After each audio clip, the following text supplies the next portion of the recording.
It's a quick turnaround for both these teams in USL Championship, and it takes center stage at Pitbull Stadium. Memphis 901 comes to town tonight to do battle with Miami FC. And good evening to all, wherever you may be, with Ricky Lopez-Espin. I'm David Gascon. Ricky, you take a look right now. First, the Eastern Conference standings with Miami FC back of the bus right now. It's been a frustrating season for Antonio Torino and this Miami FC side as they sit 12th in this Eastern Conference. But you look at their last time out against El Paso Locomotive, and there was glimpses of what they can do, how individual brilliance they can be. But now if you're Antonio Torino, you're looking at consistency over 90 minutes in terms of their performances. When you look at what Miami has done all time against Memphis, 3 up, 1 down, and also 1 draw. So that works in their favor. Does it matter much tonight? I think you can grow some confidence from this. Yes, there's going to be a lot of different personnel as players have gone, players have came. But for Miami FC at home, it's going to be everything. The confidence in the first 10 to 15 minutes, how quickly can they get in a rhythm? Because they've shown they can have success against this Memphis 901 side. Frank Lopez comes back to work tonight. He had a day off. The reason why was because of a red card a couple weeks ago. But he's refreshed. Tied for the team lead with 5 goals in the season. 5 goals, 3 assists on the season. He can play centrally, but he can also pop onto the right-hand side. But you're going to get work rate. You're going to get tenacious and ruthlessness from Frank Lopez. Look for him to ride the line and ask a lot of questions of Memphis 901. The question for Antonio Torino is, what does his service look like into Frank Lopez, and how confident can he be in front of net? Yeah, they really missed him in that loss last weekend against El Paso. We go west now with Memphis, who also makes a seed change as well. They're in the middle of the pack in the Western Conference standings. Quite comfortable for the time being. Yeah, they want to get a whole playoff match for Stephen Glass's side, but the question is going to be, how good can they be on the road? Only 3 wins out of 11 away from Tennessee. Big opportunity here against Miami FC, who's been struggling. Pretty nice. When you look at their body of work so far this year, they actually lead the Western Conference with 33 goals in the campaign. 13 different goal scorers. So that tells you the quality that Stephen Glass has on his front line. You bring in John Baquero, you bring in Panosar Menakis, players that have the ability to be game changers. But the question for Memphis 901 as we approach the back end of the season is how good and how composed can they be in front of net, because you're going to need to rely on a lot of quality players. It's so odd when you say that, too, because they don't have a single player in the top 10 in scoring in USL Championship. But regardless, Bruno Lapa, 7 goals in the campaign. What makes him so good? I think he's very comfortable in tight spaces, understands where to move and where to receive the ball, can play higher, but can also play in between the lines. I do think receiving Glass, if you get Bruno Lapa on the ball early and often, it's going to be a really good day for the visiting side. Should be a lot of fun. Miami FC trying to get a W for the first time since April. When we come up on the other side, we'll get you the starting lineups and first touch. It's Miami FC, Memphis 901 coming up next.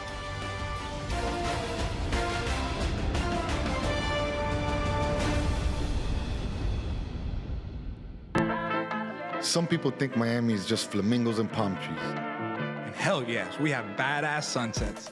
But Miami's Little Havana, Doral, Little Haiti, Hialeah, Wynwood, Coconut Grove, Kendall, Calle Ocho, Sweetwater, Homestead, cortaditos y coladas empanadas y croquetas.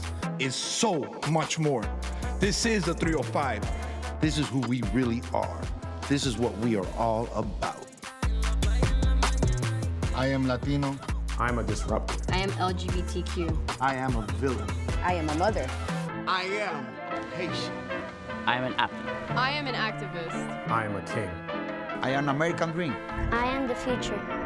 I am Miami FC. No one was born a hero. It's an everyday journey. There are no shortcuts, no days off, no perfect scenarios. Things won't always go the way you expect. But overcoming challenges is part of the game too. Your time is now. When passion runs through you, become your own hero. Over 2,000 Toyotas are in stock and on their way to Toyota of Hollywood. Get our lowest price on every Toyota, including Corolla, Camry, Highlander, Tacoma, and RAV4. Like a Corolla LE, not $24,000, $17,975. We'll pay you up to $2,000 over Kelley Blue Book value for your trade. That's $2,000 more than it's worth at Toyota of Hollywood on 441 between Hollywood Boulevard and Sheridan Street. Open till midnight.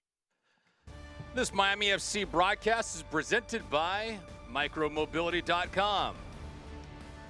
Toyota of Hollywood, we speak your language. Hablamos tu idioma. Volkswagen dealers of South Florida. Check out local offers at vwflorida.com today. And Baptist Health, your orthopedic care specialists.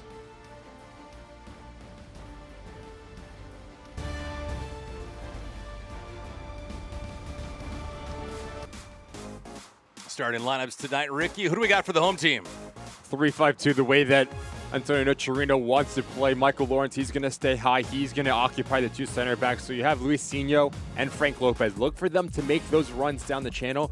And Lazard and Boto, how good can they be at staying compact, moving the ball from left to right so you can let your players higher up the field start to express themselves and hopefully get that first goal. On the flip side of things for Memphis 901 and Stephen Glass, 32 points so far, a game over 500. How are they deployed? 4-2-3-1, the way that Stephen Glass is going to set up. You have Akeem Ward and Vom Sieg. Look for them to dictate tempo and pick and choose their times when to join the attack. Going into that midfield, Cariaga and Duncan, they're going to be the engines getting on to dictate tempo, playing this game the speed that Memphis 901 wants to play. And John Bakir, look for him to pop into the hole to create a little bit of an overload higher up the field. Yeah, and Tristan Henry between the sticks. Be his fourth start of the season. The record is an even 500, 1-1-1 goals against average at 1. Save percentage at 857. He's got 3 clean sheets on the year. Perfect night of ball.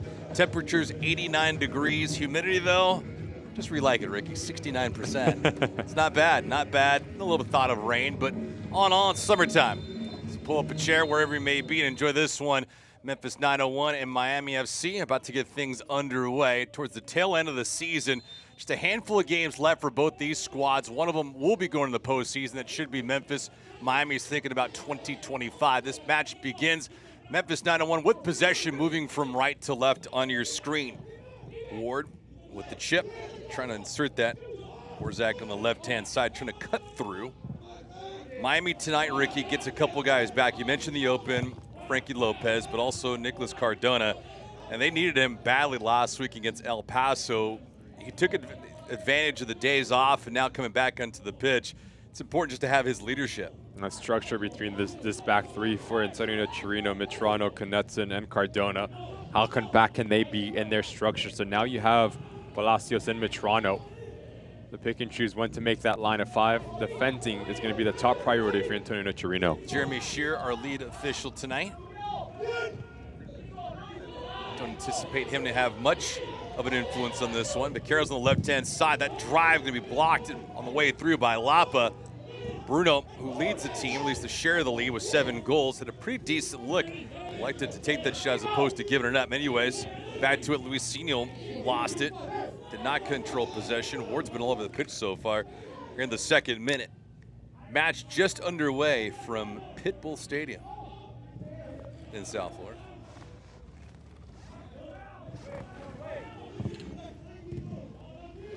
Miami FC with 3 victories all time against Memphis 901. They've lost once and also played to a draw. In fact, that is what occurred the last couple matches. Miami FC has gone winless against Memphis 901.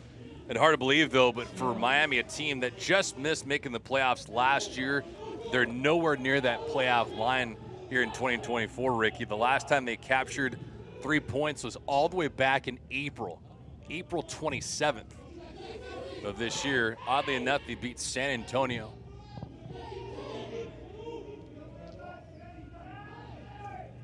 Since then, not a whole lot to brag about. Ndiaye with the touch, easy one for him.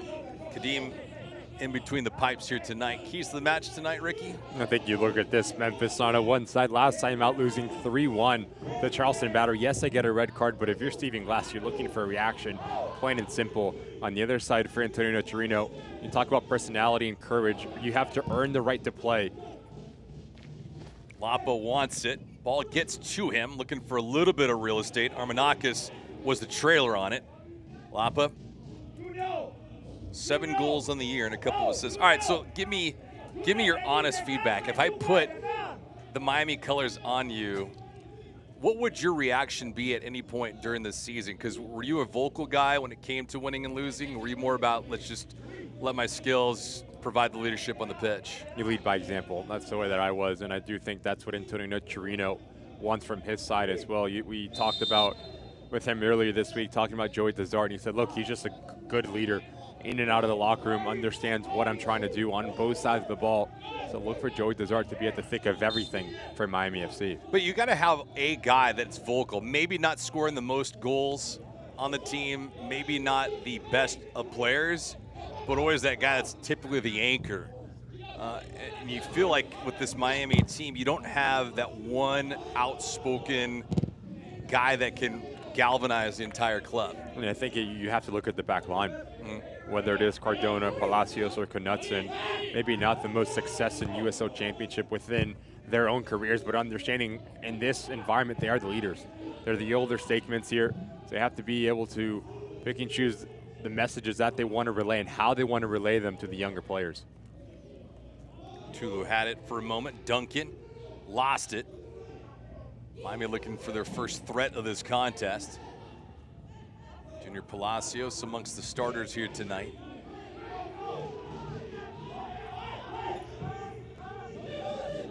Only a couple major changes for Miami FC, and that's because they got regular starters back in Frank Lopez. Molina with a little bit of friendly fire. Played through, found a lane, the lob over, and they score! Frankie Lopez, who we just talked about, getting his team-leading 6th goal of the season in the 5th minute. Miami on the board, they lead early 1-0. Talked about consistency throughout performances for Miami FC. They have a lot of players that can be game changers, but we have not seen it often enough. When you have Michael Lawrence, when you have Frank Lopez, now you create an overload higher up the field. Frank Lopez comes to feet, Michael Lawrence runs in behind. A little bit of confusion between them and Tulu. And Frank Lopez gets on the end of it, up and over Henry. 6 minutes in, Miami FC on the board here. Henry was looking for someone to bail him out. Did not come to fruition. Early goal, though, that's oddly enough exactly what happened for Miami a couple weeks ago. A match that was, it felt like they were comfortable in against Loudoun United. Scored a goal, one of the fastest goals in USL Championship in minute number 2, and then all of a sudden the wheels fell off the wagon. Cardona and Lopez picking up red. So Frank gets the week off and immediately comes back and has an impact.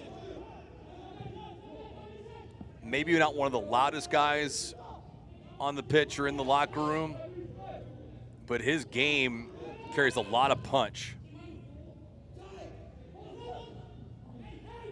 And now it's an attempt for Memphis to retaliate as a weak dribbler rolling in goes to the DA.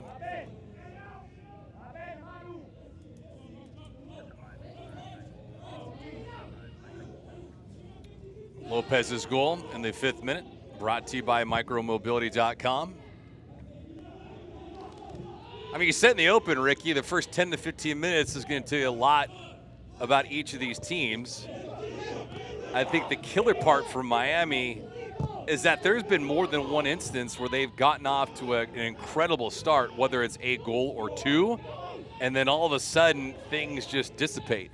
Well, it goes back to the word that we continue to speak about, consistency through Miami FC, because we've seen glimpses of how good they can be when players make plays, but now collectively, defensive, you need to be compact, and also if you go higher up the field, take your second chance and get that second goal. Great ball there. Orzak on the right wing, Armanakis. Quick touch, Carroll. Keem Ward, who's been all over the place. That shot never had a chance. Carciaga with a airmill attempt. Really difficult technique for Carciaga to come onto this and just get his hips around it. Better angle just to clip it to the back post and let someone run onto it. But defending for Miami FC, especially between Joey Desart and Botha, getting pulled out a little bit too expanded. Now on forwards Memphis to play right between the lines. It's quick to work for both these clubs because they did play on August the 10th. So it was last weekend. So any kind of rest and recuperation for them is short-lived. Here's Lapa. Bruno gets taken out by Molina. It was a delayed call by Jeremy Shear. But fortunate enough for Molina, he didn't see yellow.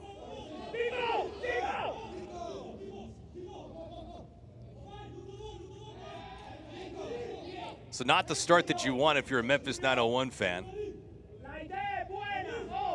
Frankly, no one saw this coming.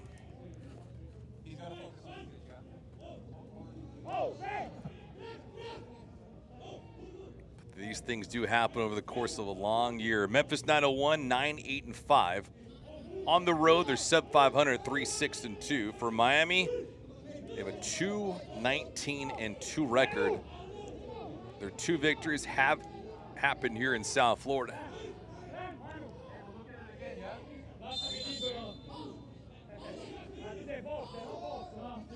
Caraga to the right, Lapa to the left. Hit a couple bodies, and then Cardona puts this thing in a harm's way. Kept in by Memphis to the 10th minute. Memphis got beat up by Charleston, losing 3-1 last Saturday. For Miami FC, really didn't have much of a spirit until late in the second half against El Paso. They were down 2-0, and then Luisinho scored in the 93rd minute. Drive from outside. The thing was off by a good 5 to 10 feet.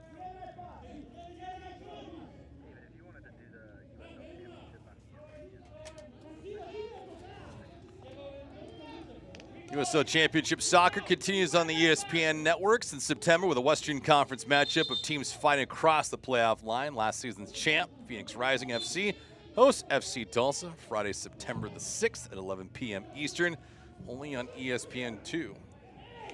You gonna be on the deuce for that? I'm not. You're not? Not yet. These things happen. It's very a fluid situation, Ricky.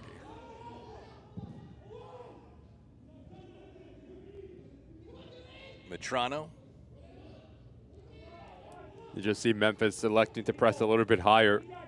So now if you are Miami FC, how clean can you be on the ball? Because if you do break that initial line of pressure, you can find Michael Lawrence, Luisinho, and Frank Lopez, and a lot of real estate to operate in. Another side for Stephen Glass in Memphis, especially through the first 25 minutes, trying to force turnovers higher up the field and win that real estate battle is going to be key.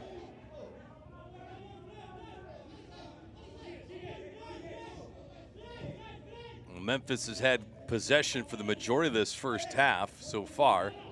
And the one opportunity, Miami able to strike rich. Lawrence here with a little bit of real estate. He'll let it rip. Michael trying to go 1-on-2, and he can't, had his pocket picked. Fortunate for him. Taken back by Memphis. Just needs to be a little bit more decisive. Michael Lawrence in that instance does very well to draw in Sissoko. Well, that's when you need to be a little bit more brave to take on your individual defender or bring someone into the game.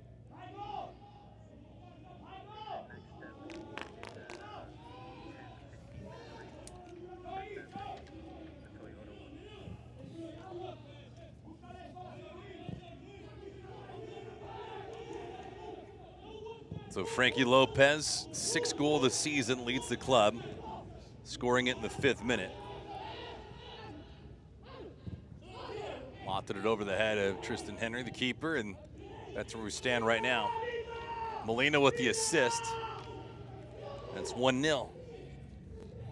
For Molina, it's his 2nd helper of the year. Lopez on another run down the middle of the pitch. That ball never got to him. A little bit of a delay, though, from Metrano on that delivery. End result will be a corner kick, though, for Miami FC.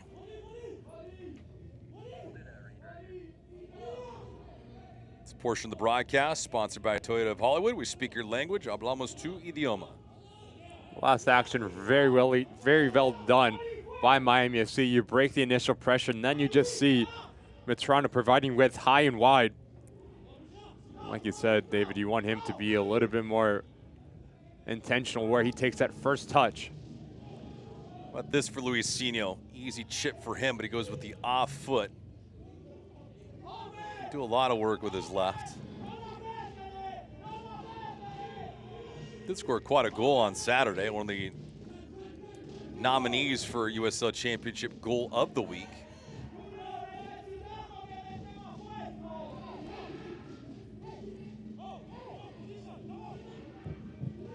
Disrupted Jamali Wade's clean sheet bid.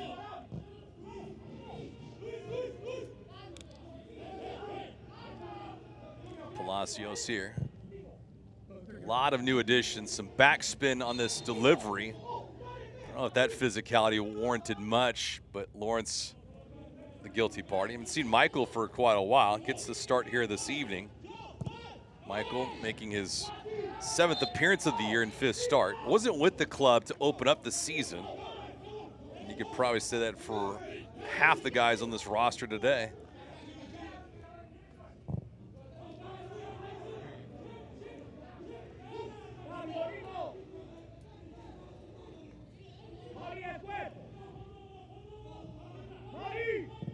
Steve gave it up. Delivery. Nadia came out and he got badly burned. Borzak on the board and a sweet header, and we're level in the 15th minute, 1-1.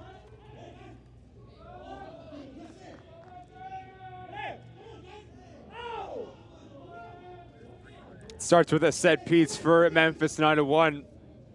Quickly shift the ball from left to right.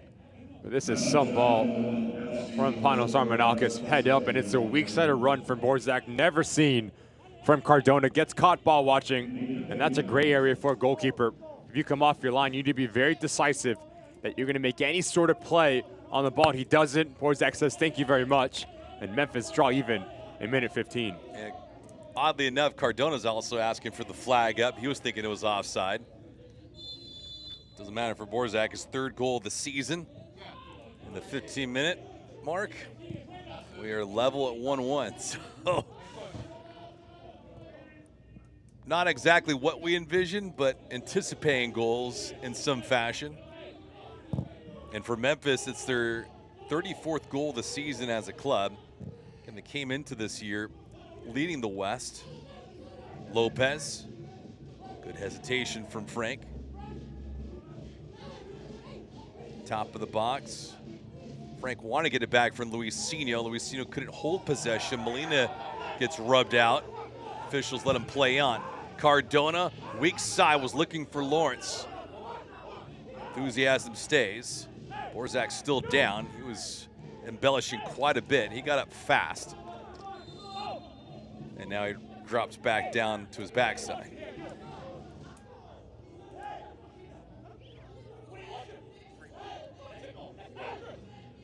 Stephen Glass livid with our 4th official here. Thinks it's the foul, and it is. Molina comes in, catches the right ankle of Borzak. I think Miami FC get away with one here.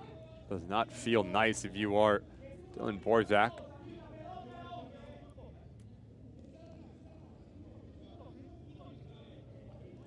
And to the naked eye, it looked like a 50-50 ball that Borzak and Molina were just fighting for, but to your point, Ricky, looking at the video replay, a lot more egregious than that.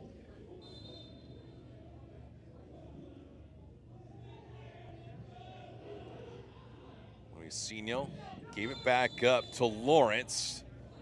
And Miami FC caught offside. A little bit of miscommunication between Metrano and Frankie Lopez.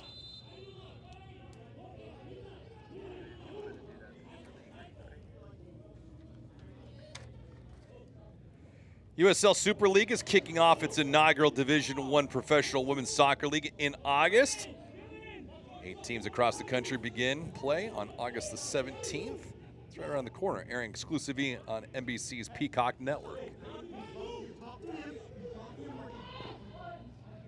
Lapa, he's got all kinds of real estate. Bruno doesn't need a whole lot, gave it up. Oddly enough, that shot going to be blocked on the way through. Looked like Bruno was just trying to give it up and not press the attack. A bit surprisingly. But also needs to be quicker from Bruno Lapa. As it's a 2v1 with him, John Becerra, your number 1 priority is to get Palacios to step off his line. And the only way that you're going to do that if you go at pace. Not the best ball into John Becerra, so now you're asking him to create something out of nothing. Just look how quickly Junior Palacio gets able to close the line, and as this ball is not hit with enough pace, now you allow Joey Desart to come down and do his defensive duties as well. Big opportunity that's missed from Memphis 901. So 2 goals in the first 15 minutes. Borzak on one end for Memphis. Lopez to begin things off for Miami.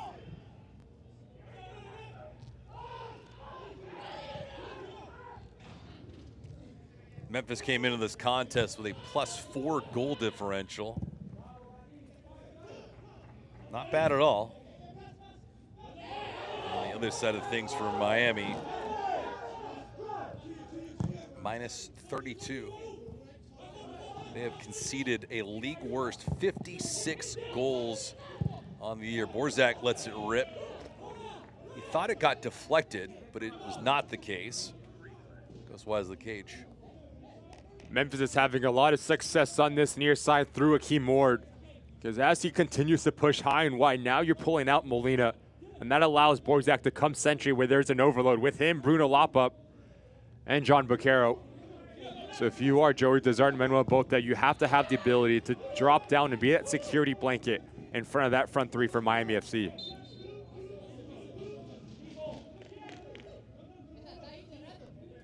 Memphis making the change from the Eastern Conference to the West.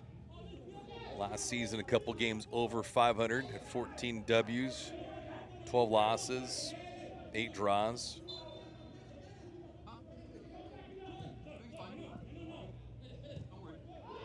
For Stephen Glass and company, that'd love to have a lot more.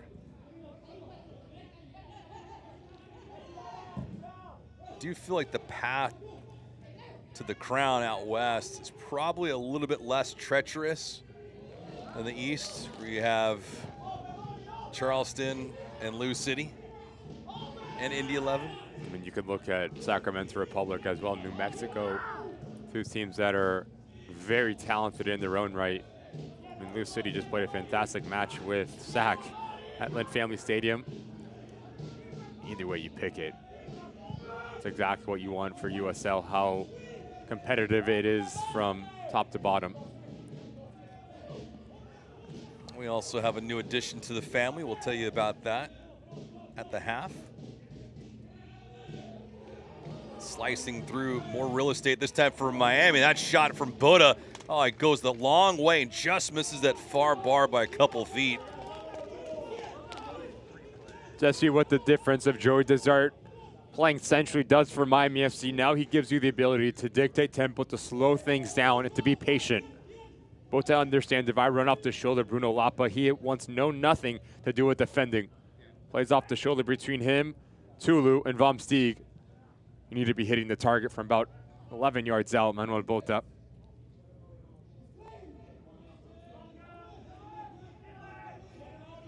Hasn't scored a goal since week 1 against Colorado Springs on a penalty.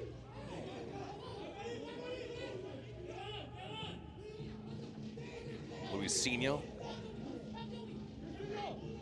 Good deceptive play. He earned into a corner kick. The second time now that we've seen whether it is Tulu or Sissoko step off their line really aggressively. So if you're Miami FC, that secondary run is going to be really important. Corner kick brought to you by Audi. Visit your South Florida Audi dealers today. Goals by Lopez, Borzak. Difference so far. 1-1 is the score. Quickly comes Memphis on the counter. They had numbers for a moment. It is a 3-on-2 now. Lapa right down the middle of the pitch. See if this ball is given it. No, it's a nice block though on the way through. Again, the separation for Memphis when they've had numbers hasn't been good. It feels like everything's been crammed down, Ricky. It also needs to be a little bit more intentional and decisive for Memphis. The second time it's an overload. If you're Kariagi, you take that horizontal touch. This ball needs to be popped into Panos Armenakis. Wide open. You do well to have all 3 Miami FC players collapse. That's when you need to be a little bit more unselfish to put it into your teammate's path.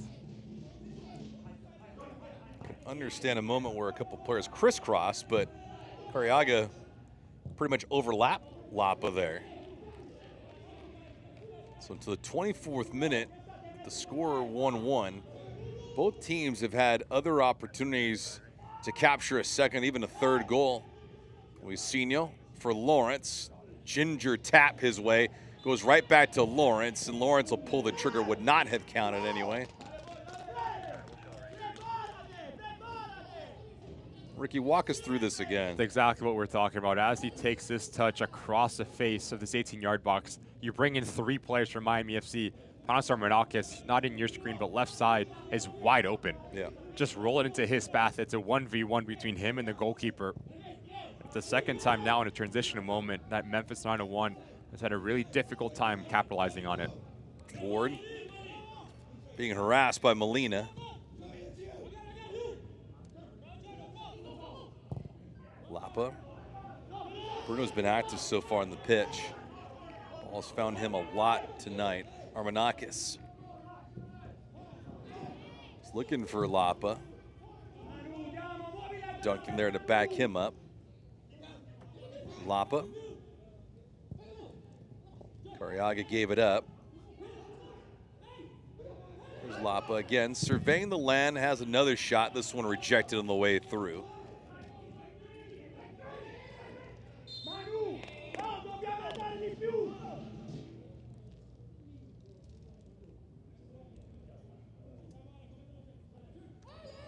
It's interesting what Memphis is trying to do offensively.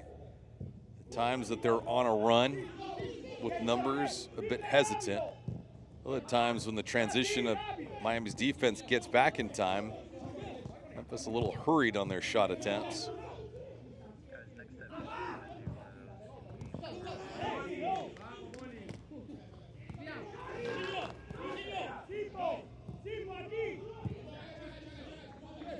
There's Molina. Molina making his 7th start of this season. 16 matches now, a goal and 1 helper.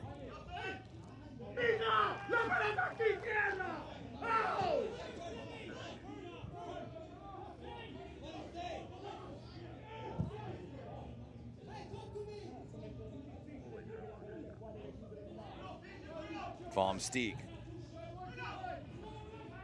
Carson, a product of Santa Barbara, California.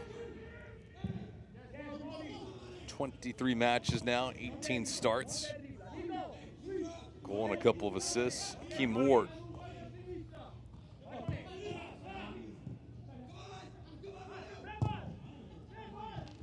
Miami with a chance to flip this. Numbers though, we got plenty of jostling with Michael Lawrence in the middle of the pitch.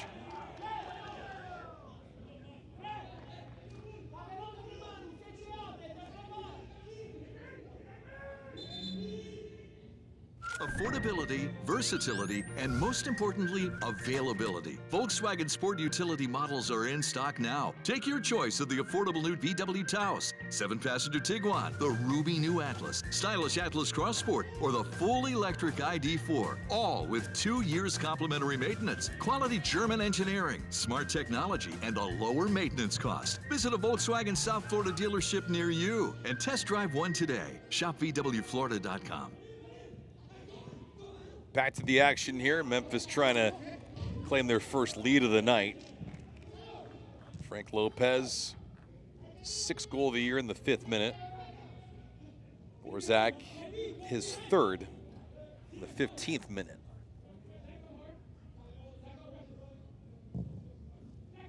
That's where we stand. Just look at the space in between the lines. Especially when you're building out for Miami FC, that's when you're asking Luisinho or Frank Lopez to drop down a little bit deeper to be that supply. Zach Duncan is in acres of space, just unchallenged to win that initial ball.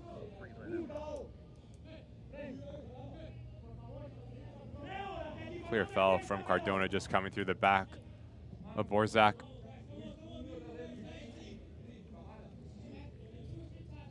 I think Borzak was actually anticipating Ward to run through on the play.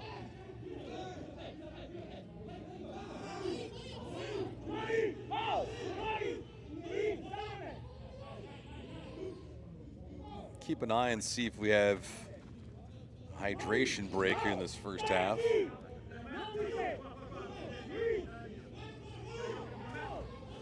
you could Nadim Ndiaye. 5th appearance of the year. To play in the loss to Tormenta, U.S. Open Cup action. This one a lifeless play, and it goes right back to Miami FC.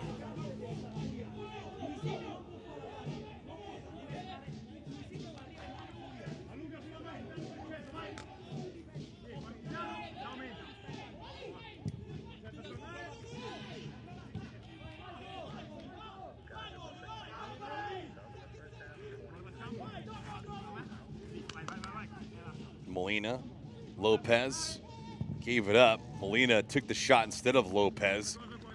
And result will be another corner kick. Looks like Miami's going to also bring in one change.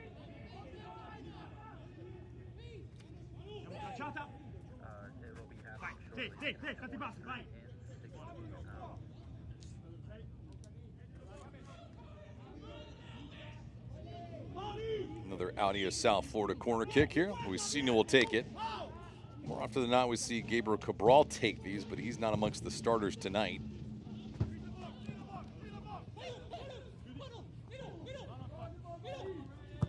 Memphis can't counter immediately.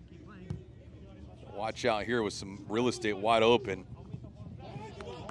Guerra, as that ball ripped away. Fantastic recovery run from Junior Palacios. It's a right ball from Cariaga into the path of Jean Becerra, just a bit quicker off the mark the center back is.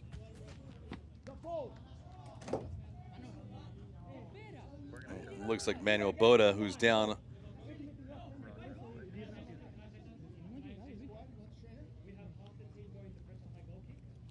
Exactly what I'm talking about. Both unable to do his defensive duties, and now you have the difference between the Toronto and Junior Palacios over about 20 to 30 yard run. That's just enough to throw off John Becerra.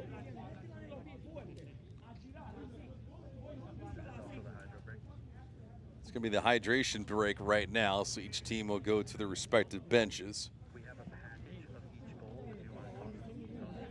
Take a look at how we've gotten here so far. 2 goals in the first 15 minutes worth of action, Ricky, and pretty good for Miami FC. It's how they got things underway. Just the right side of your screen, you have 3 players high for Miami FC, so now you pin back this back line for Memphis 901. Michael Lawrence shows defeat. Frank Lopez runs off the shoulder of Tulu, and it's a really clever finish.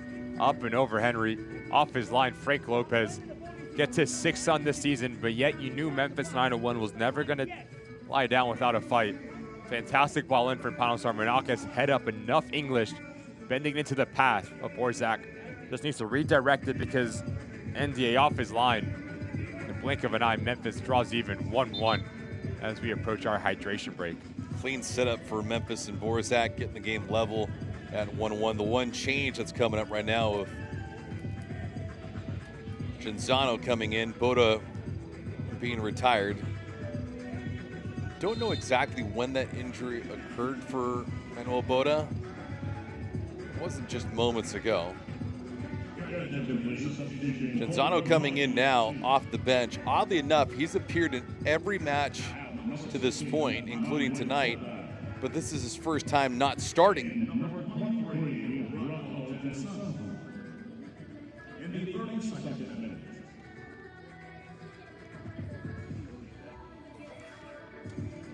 While we have a moment, eFootball 2024 is here. Live your dream, rep your team, and play as your favorite USL Championship club. eFootball is free to play. Download it now.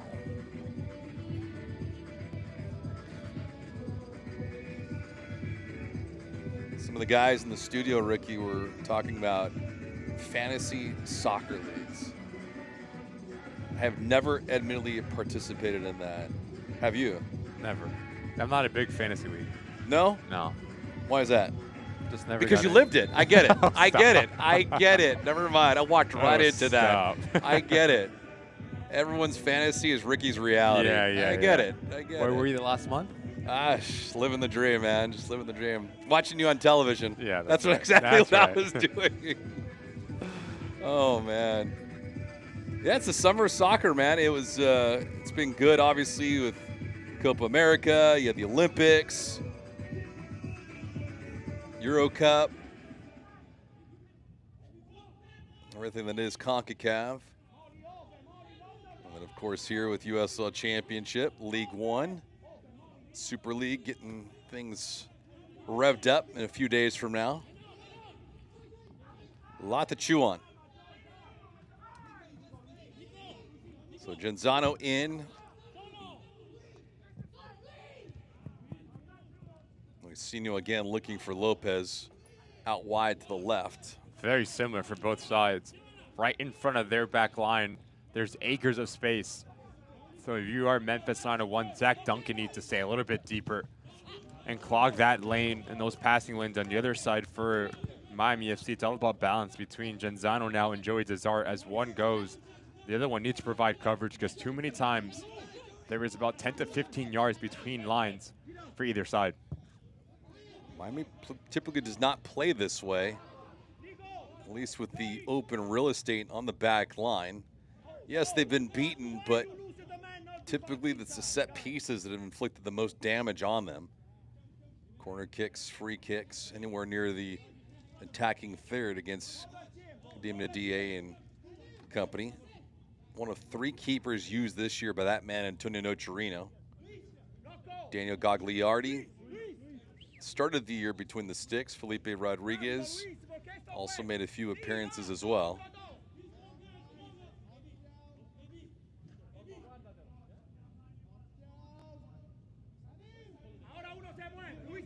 Papa and Armanakis trying to get on the same page. It will be Armanakis taking this. 36th minute.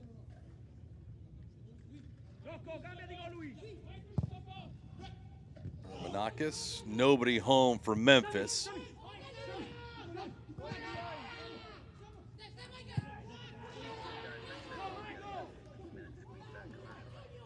Tulu.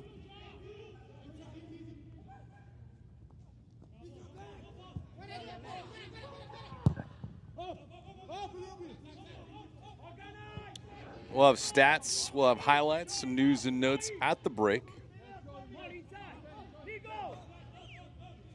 Relatively carefree night in USL Championship. It's a light menu. Some action, USL League One.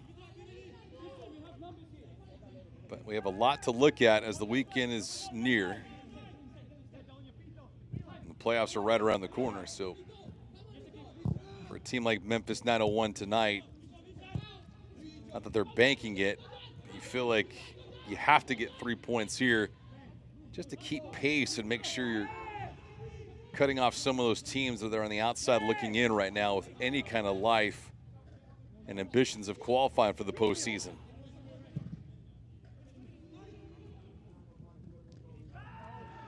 Lawrence and Tulu jostling for positioning. Lawrence had a step for a moment, and he's called for the foul. The nice little battle that we have on our hands between Michael Lawrence and Tulu. Very physical players. Expect that as Memphis 901 elects to press high. Route 1 football for Miami FC is going to be on. Poor pass. Telegraph, Luisinho. Fine job dribbling. Ball just a little bit too long on that attempt.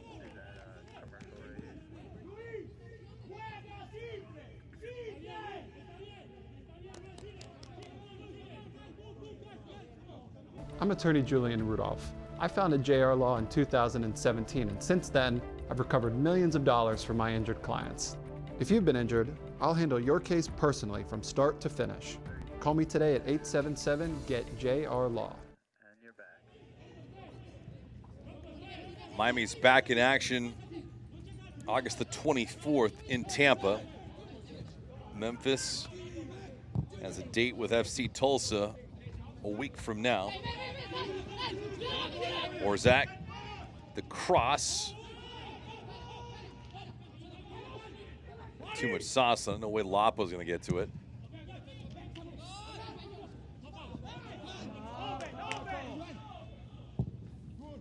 Choppy play for a bit right now.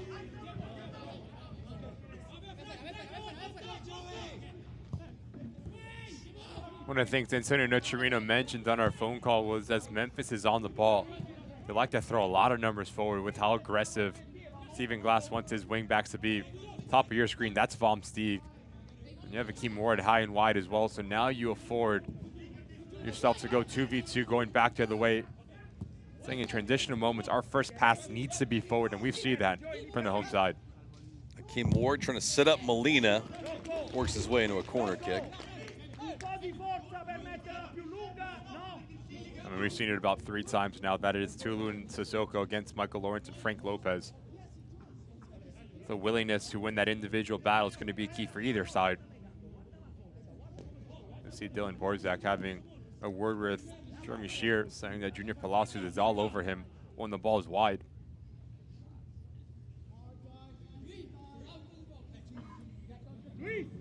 Sets up another Audi of South Florida corner kick. Shots so far in this contest, 10-3 in favor of Memphis. Memphis with a couple shots on target, 1 for Miami. Possession is fairly even. The D8 comes out to Paz, the 6'7" keeper. Lopez wants to get it back and cannot. Tried hustling for it.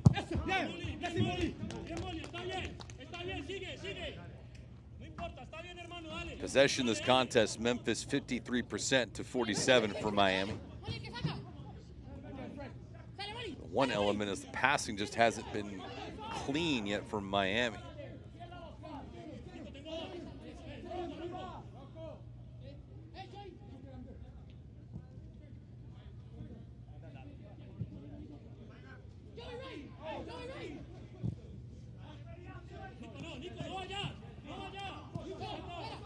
Did have one hydration break, so we can anticipate at least a couple minutes of added time.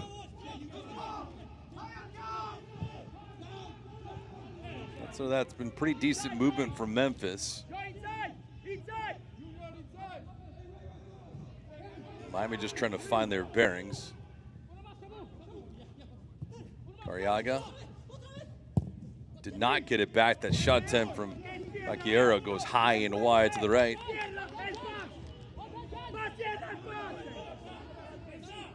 Probably the best action that we've seen from this Memphis side. Patient, trying to simplify things. As Arriaga continues his run, he pulls out Joy Desart, so that opens up the window. Yet again, 1v1, exactly what we've been talking about. That's a foul. And I don't know how they don't call it. Oddly enough, Tulu has been draped all over Michael Lawrence tonight, and Lawrence has been victimized as the guilty party on a couple of occasions. But to say Tulu did nothing there is a bit far-fetched. The first time that we've seen Michael Lawrence get the right body position of Tulu, gets the right inside go into the attacking goal. I think Tulu gets away with one here.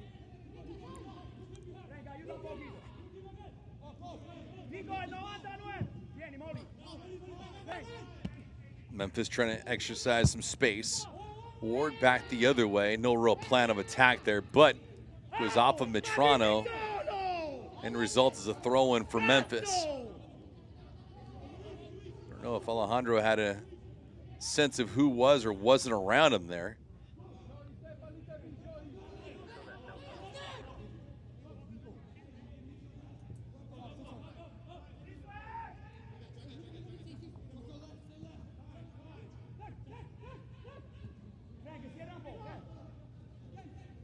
Chip inside, a couple players bearing down on the left wing.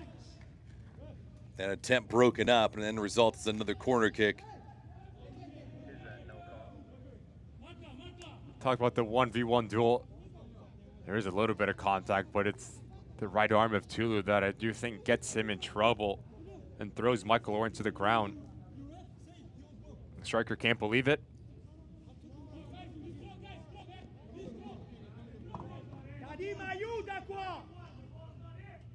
Consecutive corner kicks here for Memphis. Tulu was on the opposite side. Got dropped by Knutson, but no harm, no foul.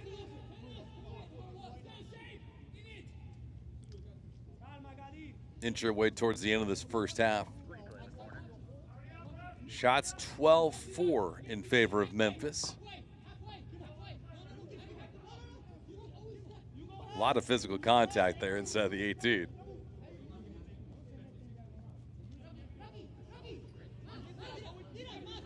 Palacios getting another start tonight for Miami. 9 starts in a row for Junior. And again, 2v2. If you have success to break the first line of pressure,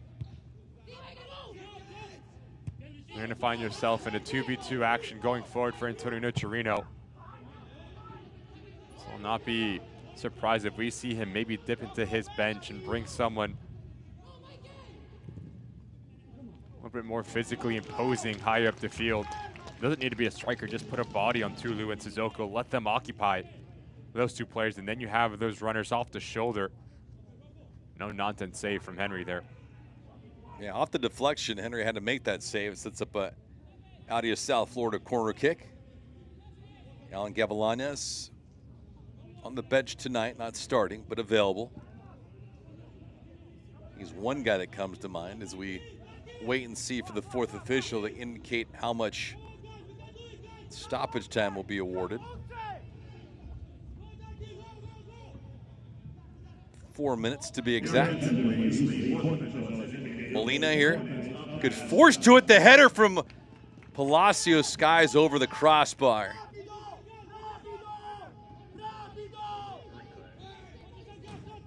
It's a really good ball in from Molina. Palacios gets the right body position off the backside of Zach Duncan.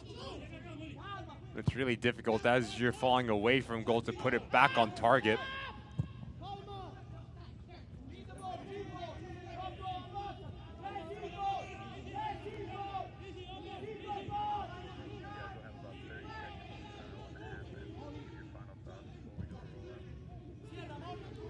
Desart out to Matrano.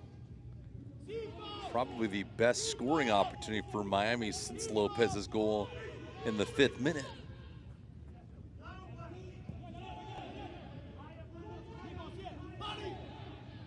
One change as Manuel Boda left. Genzano comes in for him. Lawrence with a sweet move. Lawrence working against Tulu in a weak shot with the left foot. Might have been a sense of frustration for the calls that did not go his way. Elected to pull the trigger anyway. That's a bad miscue. It's going to go right back to Miami.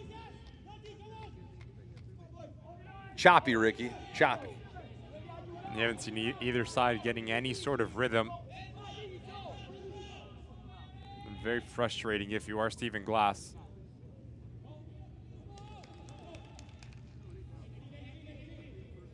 I don't know why Vom Stink played that ball back like that.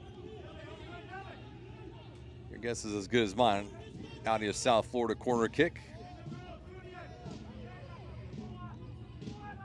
Luisinho. Not his best. Cardona. Lofted around. Shot's going to be on goal. And Henry has that go screaming past him on the short side.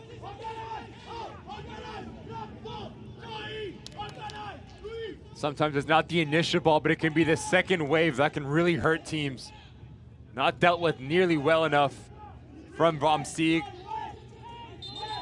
And this is some strike from Frank Lopez. Does not miss by much, just pulls it wide of the goal.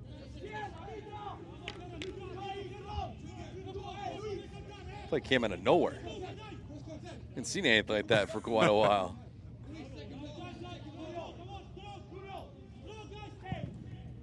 Tristan Henry had that bottom area covered on the right-hand side.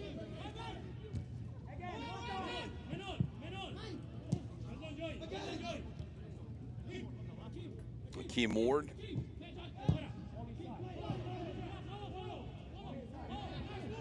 Matrano here.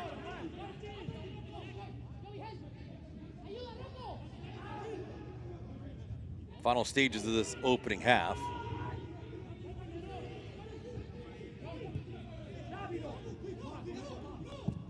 Possession nearly 50-50. Not not too far off. The quality so far has been wanted by both sides.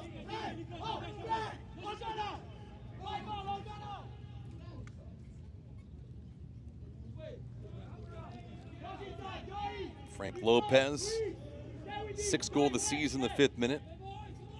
Zach in the 15th. Before Tristan Henry lets that thing fly. Jeremy Shearer, lead official, blows the whistle, indicating the end of the opening half here from Pitbull Stadium.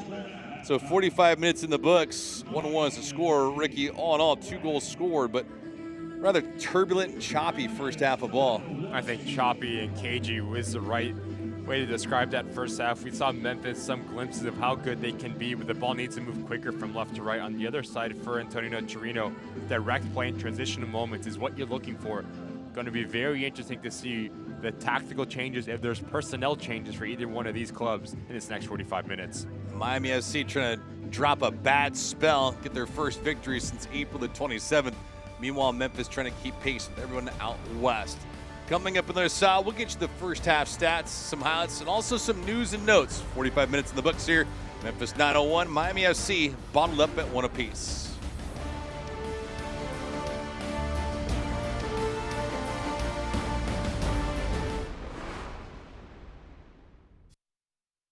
Affordability, versatility, and most importantly, availability. Volkswagen Sport Utility models are in stock now. Take your choice of the affordable new VW Taos, 7-passenger Tiguan, the Ruby new Atlas, stylish Atlas Cross Sport, or the full electric ID4. All with 2 years complimentary maintenance, quality German engineering, smart technology, and a lower maintenance cost. Visit a Volkswagen South Florida dealership near you and test drive one today. Shop VWFlorida.com. No one was born a hero. It's an everyday journey. There are no shortcuts, no days off, no perfect scenarios. Things won't always go the way you expect. But overcoming challenges is part of the game too. Your time is now. When passion runs through you, become your own hero.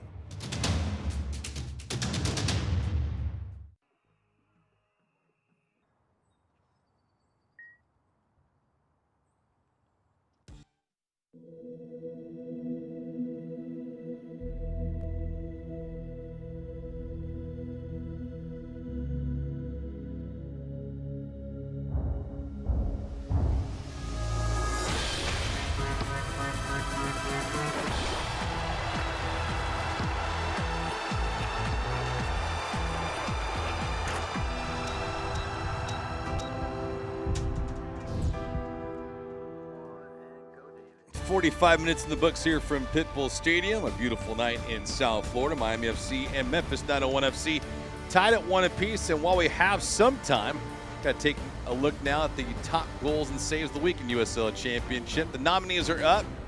Let's show what we got. Fellas, take it away.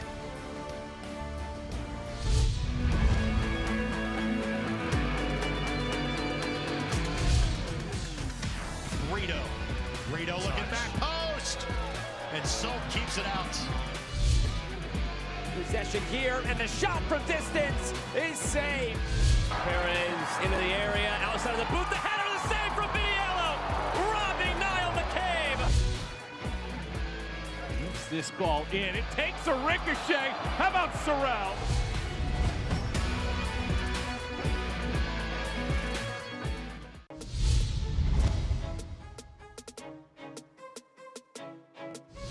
Indy 11, now a little more space for Whatton. Guenzani! Oh my goodness. Sebastian Guenzani! Miami FC pouring forward. Luisinho touched it in. My goodness gracious, what a strike by the Brazilian. McCartney trying to find some room. Beautifully done, Pino! Chip career. That's given right back and trying to catch a Rosa right off his line!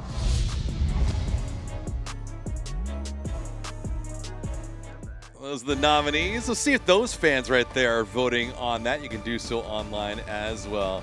Got some stats, got some highlights, some news and notes, all that around the corner. Miami FC, Memphis 901, goals in the 5th and 15th minute. Selfie time. More on the other side.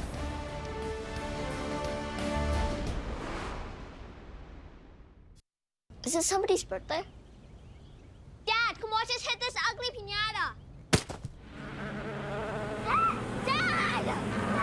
When Hornets show up, so do we. Terminix it. They're hungry for the women's game. They want to see women's soccer. They want to play women's soccer, and that's what we're building at the USL. You can see it in my eyes. We want the best. Anybody never lie. Won't settle for less. Got me looking to the sky. Got me feeling blessed. Got this fire burning up inside of my chest. Burning up inside of my chest. Got this fire burning up inside of my chest.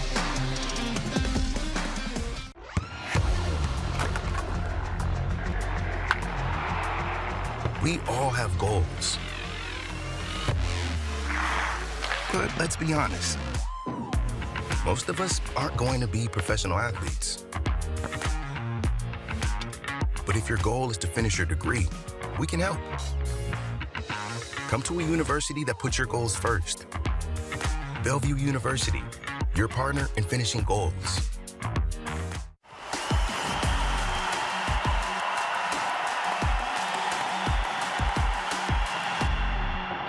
The numbers are brilliant here for Phoenix. Can they find their second right there? Drops it to Lasso. Lasso gives it a go. What is the Lasso?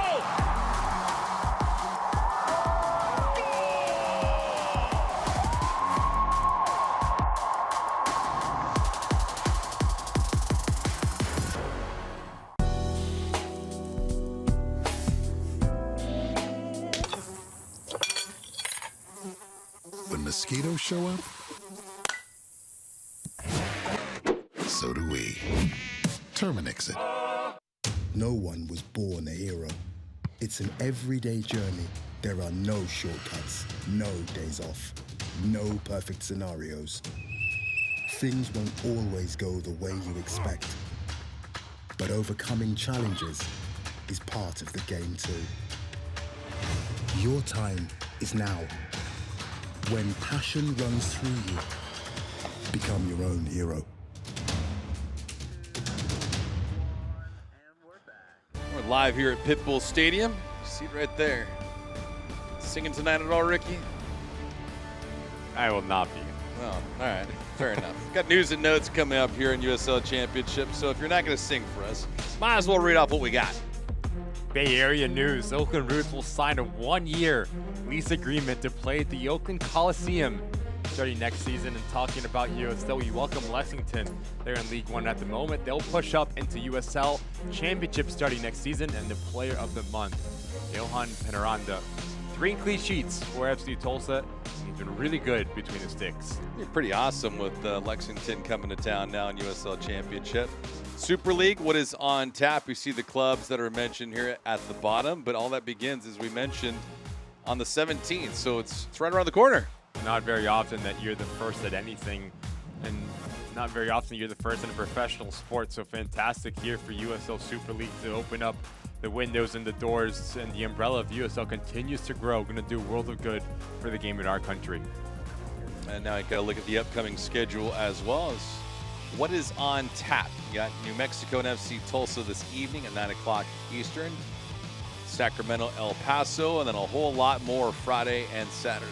A really interesting slate of games. The ones that pick up my eyes, the bottom right, Rhode Island will be hosting the Oakland Roots cross country for Gavin Glinton. What does that look like? The Riverhounds will host the Switchbacks. Hartford Athletics struggling under Brendan Burke, but they have the opportunity to host Dennis Sanchez, and Birmingham Legion and Detroit City. That will continue on the slate here in USL Championship. Yeah, how about that for Las Vegas? Man? They're on quite a run. Drastically different from last year. Blue City hosting Charleston Battery, one of, if not maybe the game of the USL season, 1 versus 2 in the Eastern Conference. San Antonio, North Carolina. Orange County hosting El Paso Locomotive. That will be on the Golazo Network. El Paso Locomotive coming off a win against Miami FC. And New Mexico hosting the new look Monterey Bay, as Frank And Jordan Stewart is the one that's reigning the head man there in Seaside, California. So you got all of that on ESPN Plus, CBS Galazzo. Got the highlights and stats right under the corner. Frank Lopez's 6th goal of the season in the 5th minute. Miami and Memphis locked up at 1.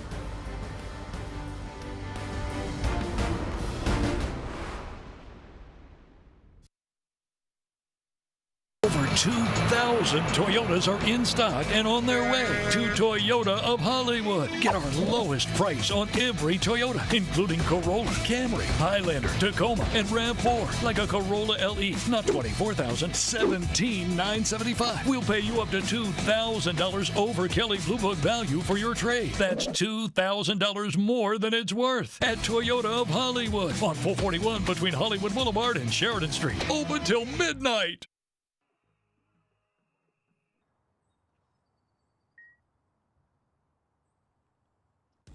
Affordability, versatility, and most importantly, availability. Volkswagen Sport Utility models are in stock now. Take your choice of the affordable new VW Taos, 7-passenger Tiguan, the Ruby New Atlas, stylish Atlas Cross Sport, or the full electric ID4. All with 2 years complimentary maintenance, quality German engineering, smart technology, and a lower maintenance cost. Visit a Volkswagen South Florida dealership near you and test drive one today. Shop VWFlorida.com.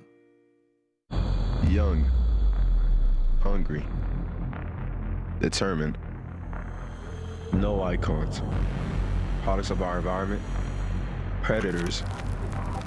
This is our moment. We are Miami FC.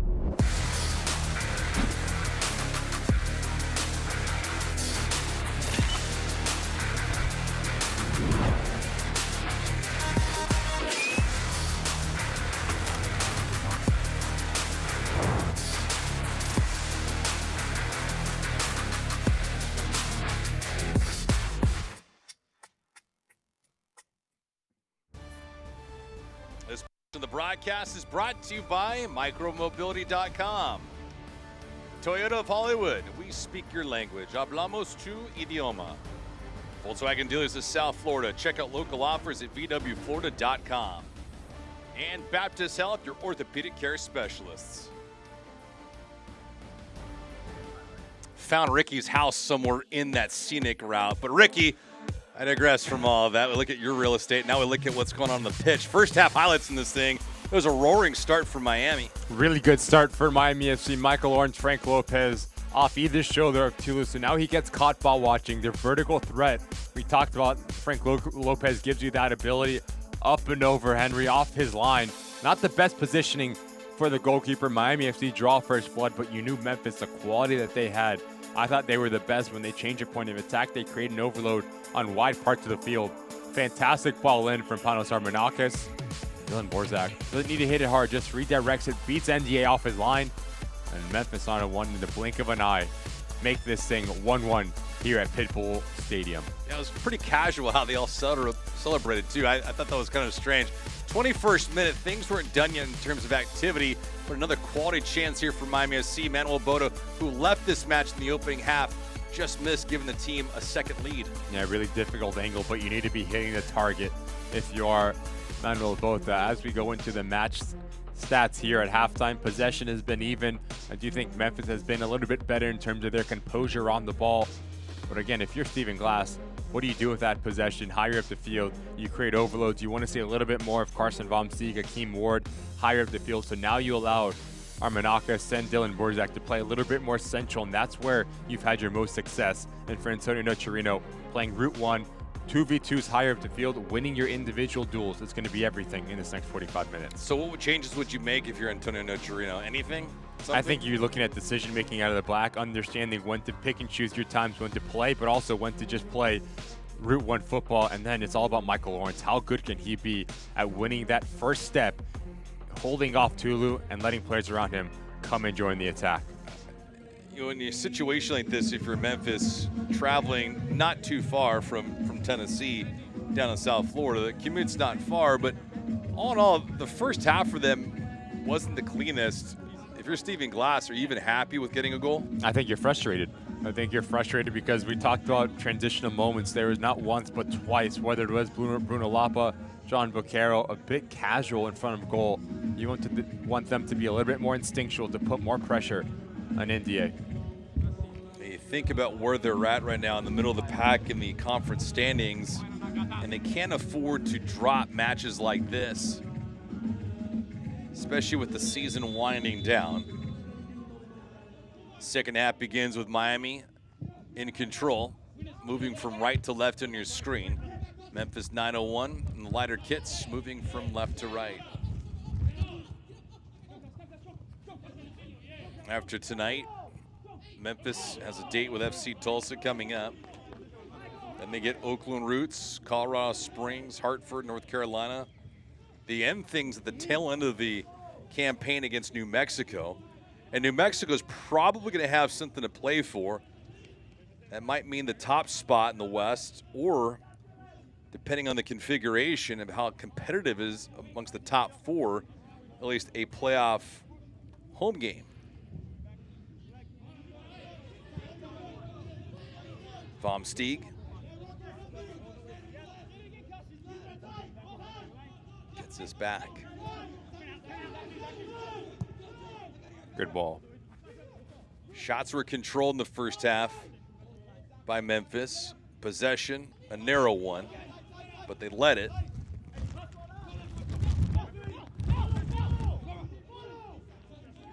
Softly played through by Armanakis. Elevation here, and the DA comes out, gobbles it up. Borzak, who scored a goal in the first half, looking for a second here. No other changes yet for Antonio Nocerino to begin this second half. But given the fact Alan Gavilanes is on the sidelines, imagine he will make his appearance at some point here soon.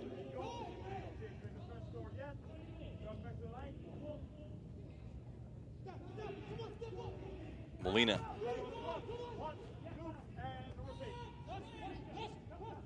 Genzano did not start, but he came in for Manuel Boda. A lazy pass, and Vom Steeg picked it off. See if this means anything for Memphis. Armanakis surveying the land.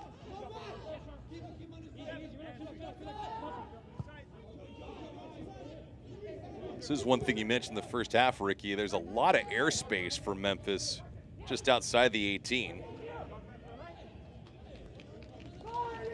And that's a balance of Genzano and Joey Desart. Your positioning is going to be everything. You need to stay at home right in front of your back line, because that is where Bruno Lapa likes to operate. We mentioned him in the open. 7 goals, 2 assists. He is that difference maker for Memphis 901 as they progress higher up the field. Trying to extend Lawrence off to the big giveaway. Oh, he misses a quality chance from point blank. If anything, you put it on net at the bare minimum.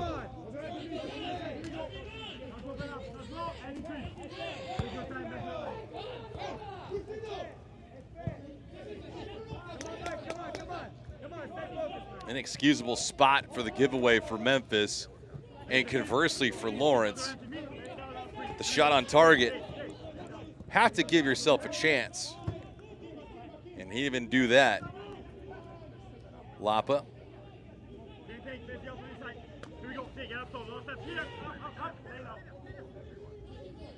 49th minute, the second half just begun.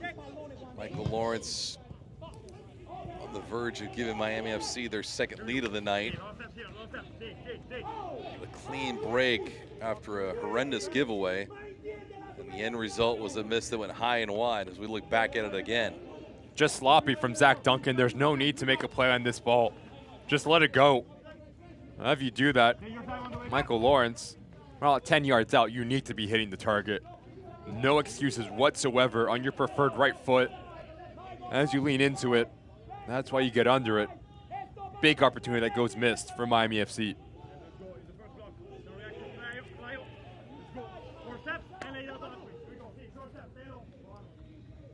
The second time now that we've seen Zach Duncan be a little bit sloppy in terms of his positioning and possession. him and Cariaga have not really found the right amount of balance for Stephen Glass. Cariaga here in tight quarters. Just don't know if you could do a whole lot. Lawrence trying to stabilize. He's backtracking and circling back to intercept that, Vaquero.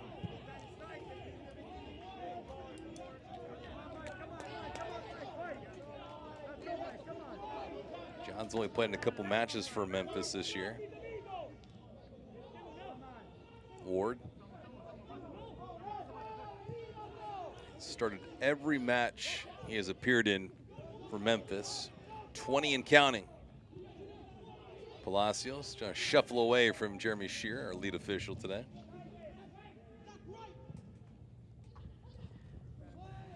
Yeah, I just can't get away from the Lord's attempt for a team that only has 2 wins in the year. That really is a microcosm of their inability to compile points, Ricky. The simplest form is to put a shot on net, especially from that close. Not a good sign if you're Antonio Nocerino. Frank Lopez down. Seems to be in a lot of pain. Don't really see anything in that action. So we get a better look at it here. Maybe it's the follow through of Bruno Lapa that maybe catches his right arm. It seems like he's getting attended to. I don't think there's any ill will from Hakeem Ward or Bruno Lapa in that case whatsoever. Just unfortunate for Frank Lopez.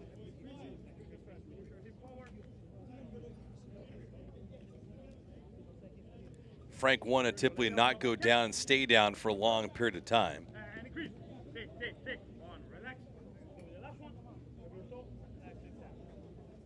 Looks like they're going to need a lot more to escort him off the pitch.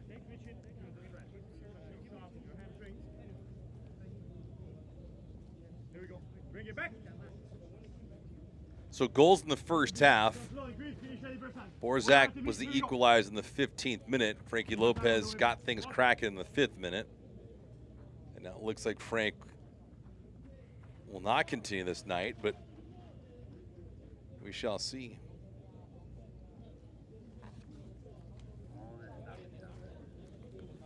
While we have a moment, USL Championship is on CBS Sports and ESPN platforms all season long. Catch live matches and expert analysis every day on the CBS Sports Galazzo Network and ESPN Plus.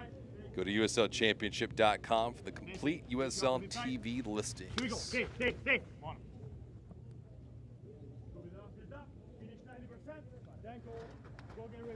Nick Markanik, Golden Boot leader right now at 21 goals.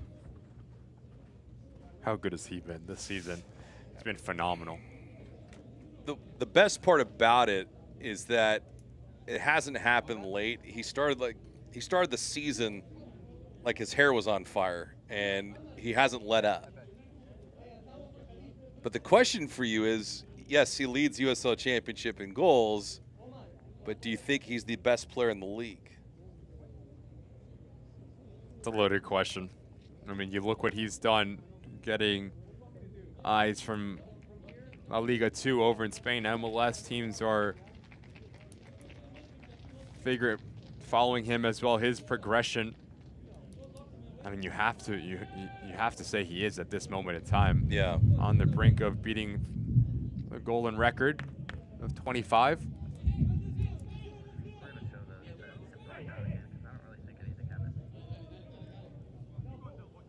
Frank is in some bad agony here. I think it's the right arm that falls and Bruno Lapa just steps on it. It seems like maybe that's what the trainer is kind of massaging. And as you see him walking off, unable to bend that right arm of his, also a little bit of a limp.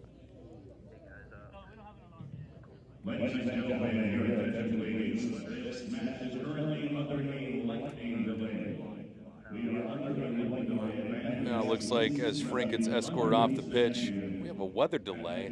Lightning coming, Ricky. A weather delay. Mother Nature has been pressed upon us. So with that being said, we're going to step aside right now. Weather delay here in the 55th minute with Miami and Memphis 901. Tied at 1 apiece. We'll be back.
Back here on the pitch, Pitbull Stadium, you see Frank Lopez.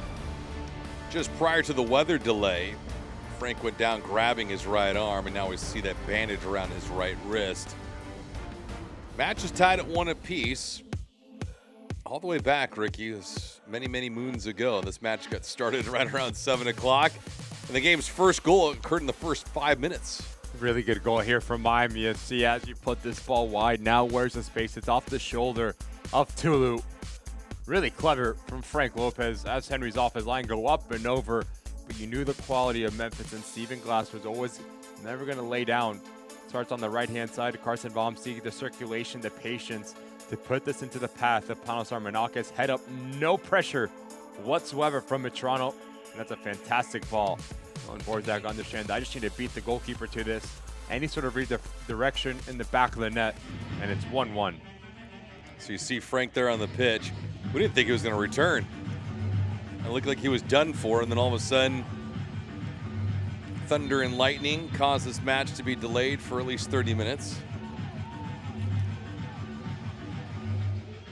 And then all of a sudden, match is about to get back underway, and so we do commence in the 55th minute. Miami FC moving from right to left on your screen. Memphis 901 moving from left to right. Metrano couldn't get to it in time. Ricky, when you're in these positions with pretty much a stop and go flow because of weather, how do you feel as an athlete? I mean, it's difficult. Obviously, mentally, you're ready to go for the remainder of the next 45 minutes, but now you have about a 30 to 45 minute delay. So how do you deal with adversity? That's going to be the question for a lot of these athletes, because you have different personalities off the field, whether it's guys continue to stay loose, guys just sit back into the locker, guys playing soccer, tennis, whatever you need to do to stay physically and mentally fit to see this game out. That's going to be the big talking point for both managers here. So we'll see who actually comes out on top if there is a deciding goal in this one. Lots of time. We did have a hydration break in the first half, but don't imagine that will occur here in the second half.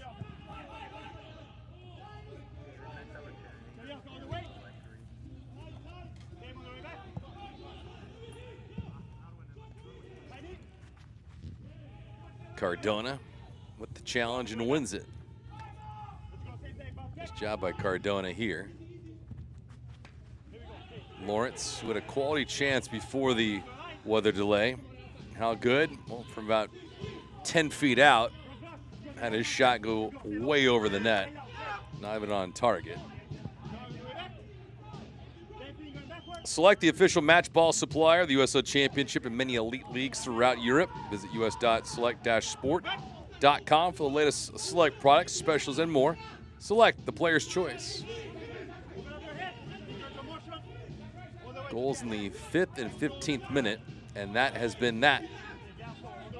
Shots are 13-8 in favor of Memphis.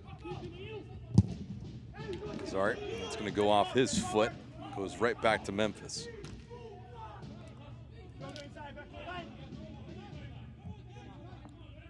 Conclusion of this thing, we'll also have our Cricket Wireless Man of the Match. Voted on, chosen by Ricky Lopez, Espen. Nobody else. Pressure's on you, Ricky. Luisinho.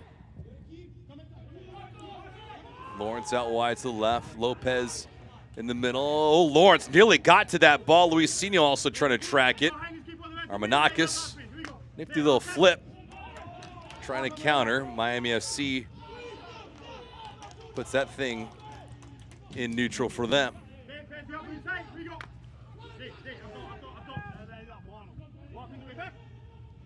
Really good ball from the goalkeeper here. Miami FC, since coming out of this delay, quickly getting into a rhythm. It starts with the interplay centrally, and then you let Molina pick up his head. Michael Lawrence gets the right body position of Carson Baumsieg, just unable to get any sort of touch on this thing. Two does just enough to throw him off.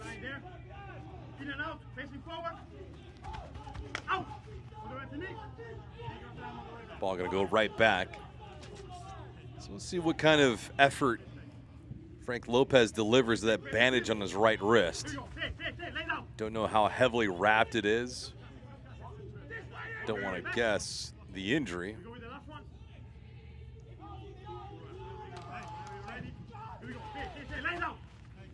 Just look at the center of your screen, that center circle. Michael Lawrence has about 20 yards of radius around him. Not one player in a Memphis jersey in the vicinity of him. So if you are Miami FC, you start on one side of the field, you play centrally, you're going to find a lot of success. Talking about playing centrally, Metrano lets it go. Then goes slicing up and away. Alejandro had a lot of real estate.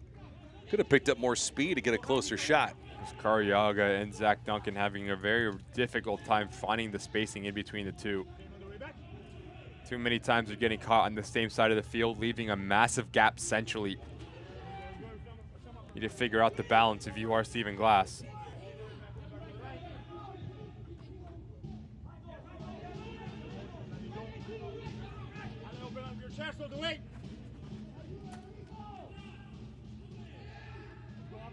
th minute.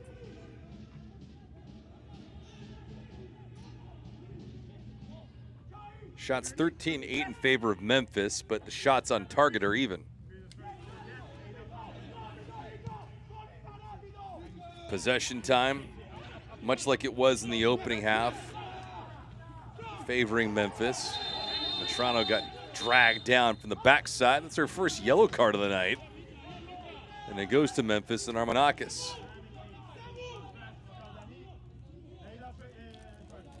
Didn't look like a play that needed to be made by Armanakis, but regardless, he did it. Just sloppy yet again from Memphis. Give credit to Metrano.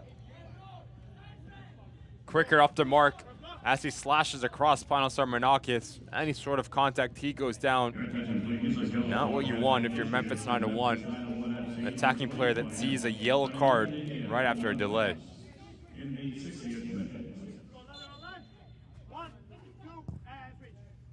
Knutson. Lawrence, just not a good delivery.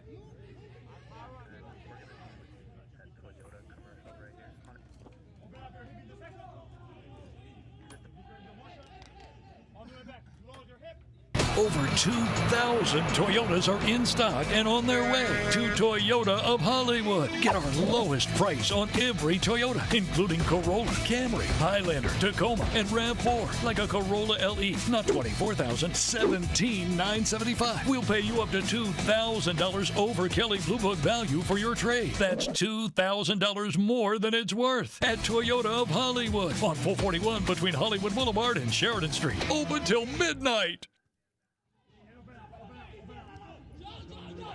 Scores 1-1 here. New Mexico and FC Tulsa also tied at 1-1.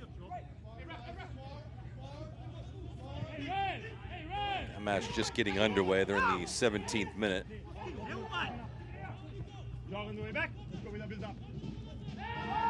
Toronto. Hard challenge, but it goes against Memphis 901. Duncan a little upset that he got ran over, and now he continues to lay on the ball, and Cardona's taking good exception to it.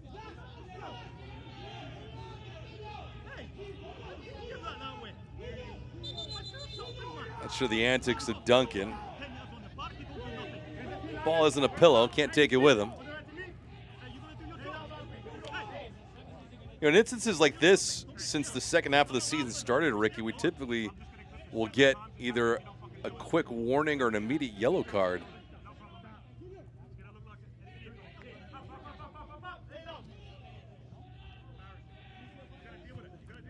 And part of the official emphasis has been the delay a game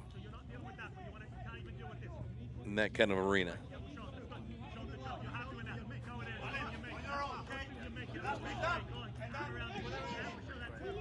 It's like Duncan thinks he gets fouled here as Metrano and Genzano come across. There's a little bit of a push to the backside.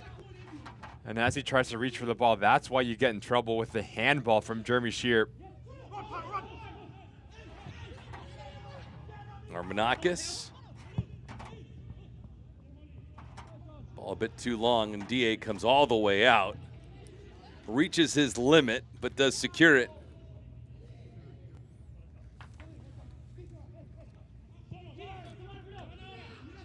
Still no Alan Gavilanes. Lopez had to be offside, and he was finally called for it.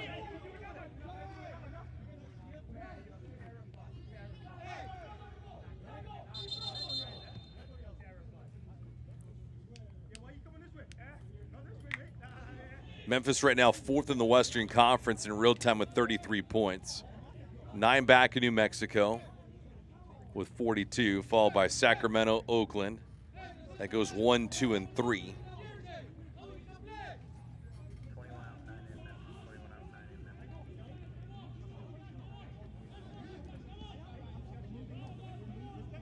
And now we do have a yellow card being delivered. Antonio Nocerino getting it.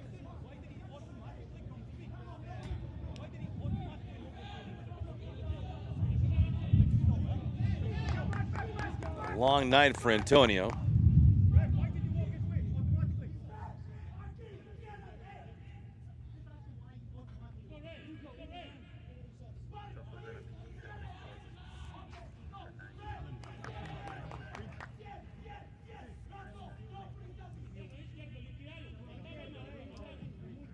Fernando coming in.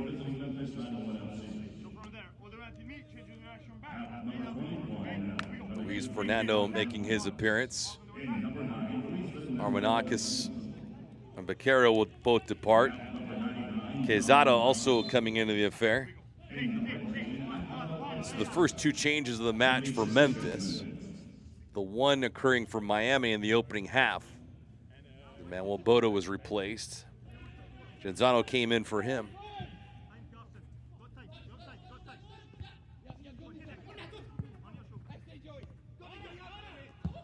Quezada.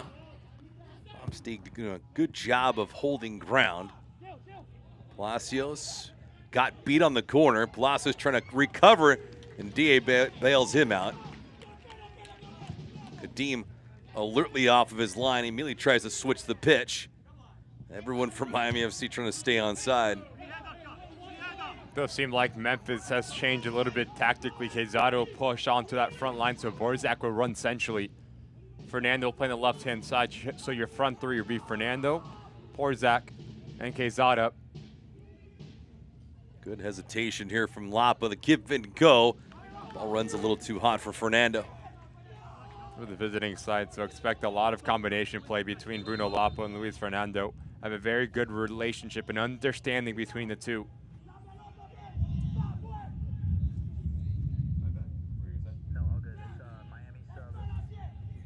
Got a change here for Miami FC. Daniel Barbier coming into the affair. 15 in, 50 out, 13 in, 14 out. 14 for 50. Muji Morana also coming in. So the 2 changes for Miami FC. Molina also departs.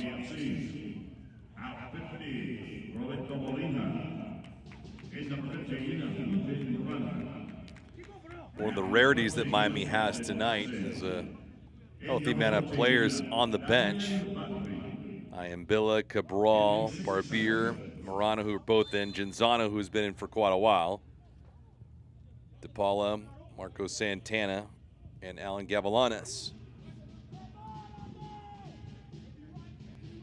Question is, what does that mean in terms of productivity? We'll find out.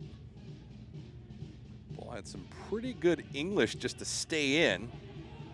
And Lawrence's attempt on the slide tackle provided no fruit. 68th minute. Match started back just after 7 o'clock Eastern. But a weather delay has provided some resistance to getting the full 90 in immediately.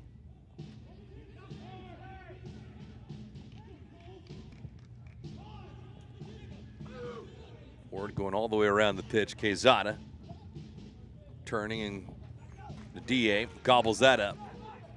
Borzak, look at him. It was demonstrative with that body language, Ricky. Let's see if we can go back to that in a moment, but Borzak's been vocal all night for one reason or another.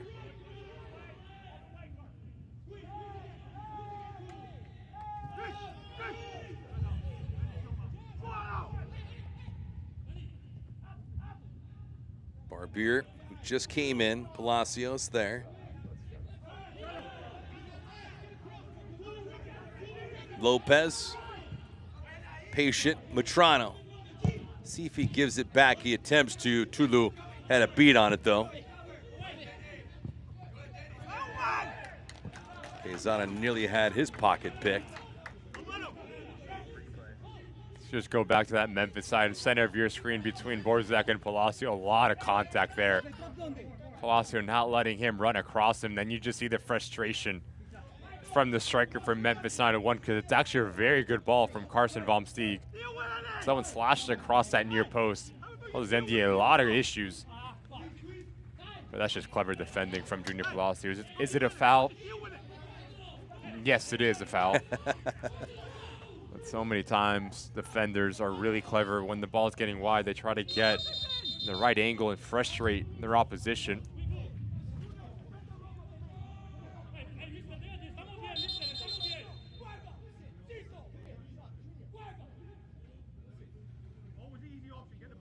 Borzak and Jeremy Shear. It's probably about the third or fourth time that Borzak has lifted up his jersey to show our lead official. I can promise you he does not have a new tattoo he's showing off, Ricky. I don't know what kind of ink they do in Memphis, but nothing drying here in South Florida anytime soon. Yeah, he's been inducing a lot of contact, but he's also been playing into it.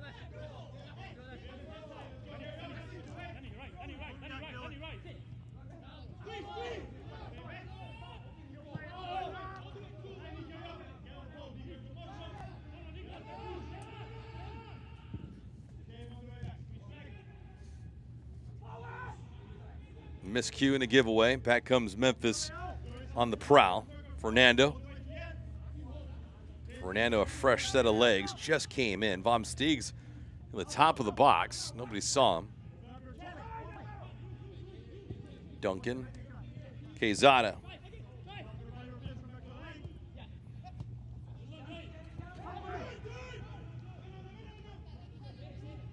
Bruno Lapa. It's been quiet in the second half. Compared to the first. Bad pass. Good breakup by Cardona. And let's see what Miami FC does on the counter. Cardona spills over, but they play on. Luisinho out wide to Lopez. Lopez and Tulu should be a good matchup one-on-one. Frank trying to win it, pulls the trigger. That left-footed shot high and away. Just see the success that Miami FC can have at turning their defense into offense. Memphis is very expansive in this direction. This falls to the play that exactly how you want it. The part of the field where you want Frank Lopez operating, twisting and turning Tulu like a top. Just that secondary touch, send him a little bit too wide, off balance the whole way. Big opportunity missed from Frank Lopez. 72nd minute, Alan Gavilanes does come in for Michael Lawrence. Lawrence had a trying night, worked hard, but there was a high probability for a goal early in the second half after a miscue from Duncan. And for Lawrence, 10 feet away, missed the net entirely. Gavilanes, second on the team in goals with 5. While we got a moment, if you can't watch the match, turn on Sirius XM FC 157, North America's only 24/7 source for engaging soccer talk, including USL All Access Tuesdays at 8 p.m. Eastern, plus your live matches from the USL, MLS, Premier League, and more on Sirius XM FC 157 and the new Sirius XM app. Lapa can't get to the corner. Now he finally does, and DA almost caught cheating a bit. The DA has played well tonight. Bruno Lapa getting more influential for Memphis 9-1, giving him the freedom just to go and search the game. Almost catches India off his line.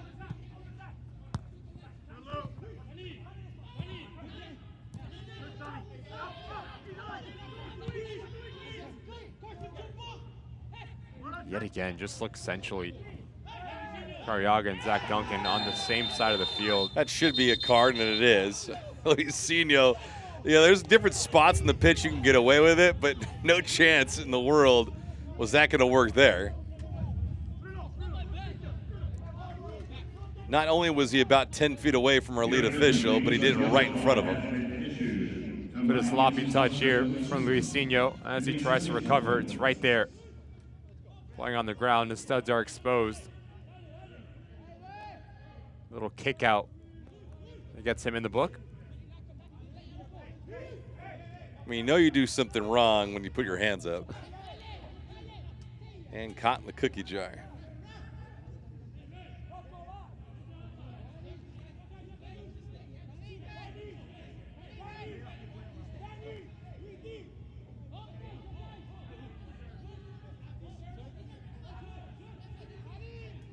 I don't know, do they have cookie jars when you were growing up, Ricky? It's only a few years ago. You're young. Stop. All right, what would be the equivalent now of hand caught in the cookie jar? Eyes caught in the DMs? Maybe? I don't know. It's a long night in Miami. It's fit for Miami. That is correct. It's good. It is.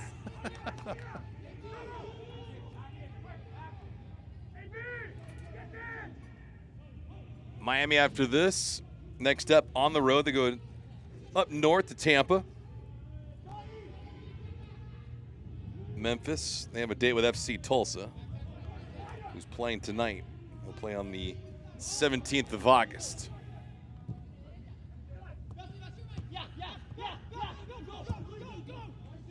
Handful of substitutions being made by both sides, as we're now into the 76th minute after about a 30-minute weather delay.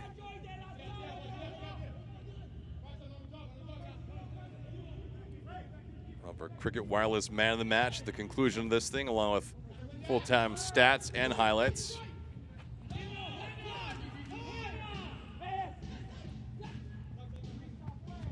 Memphis, while they are in 4th position, still have a lot of teams chomping at their heels for a home playoff game and also just to clinch a playoff spot.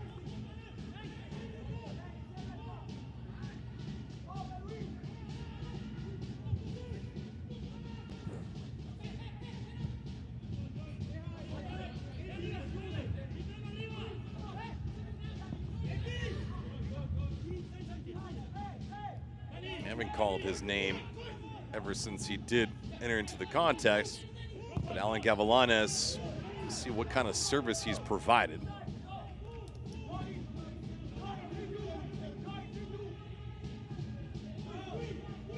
Duncan marking him. Genzano, poor pass. Frank Lopez was out wide to the left, but that ball was about 15 feet away from him. Barbier.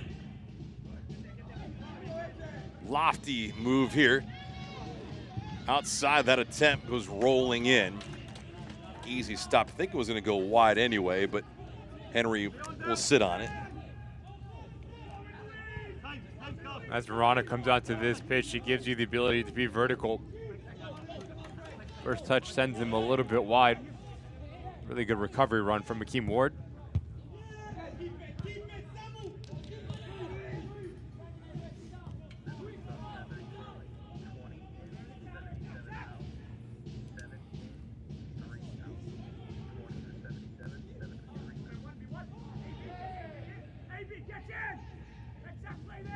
Lapa, shedded Marana.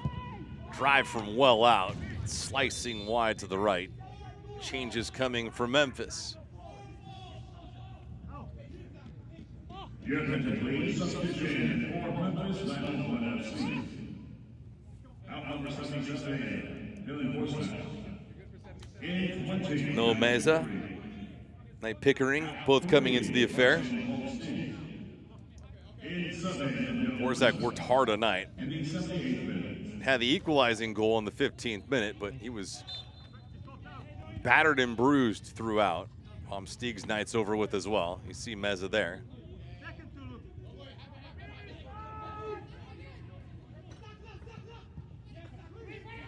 Luisinho. Gavilanes splitting two defenders and draws the foul nicely. It's his first touch of the evening. Okay, Zada will pop onto the back line, playing as a right wing back. Mez will play a little bit centrally. Pickering will run through the central location, spearheading the attack for Steven Glass. And Giannis, I think he's going to have something to say as this second half progresses. A pocket player. So as Zach Duncan and Bruno Lapa get pulled out, he's going to be very influential if Miami FC have any sort of hopes of getting that secondary goal. Oddly enough, the second half statistically has been controlled by Miami. They've outshot Memphis 5-0. Only one on target.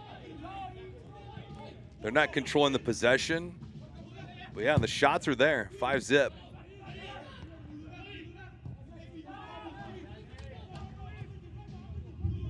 Possession in the second half, 58-42 in favor of Memphis, if you're curious. Really good ball there. Lopez on the spot. Lopez looked like he tripped over two defenders. Tulu has played exceptional tonight on the back line for Memphis.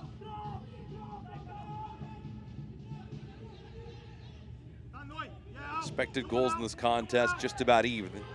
Either team with a expected goals to be at 1. Fernando got tripped up.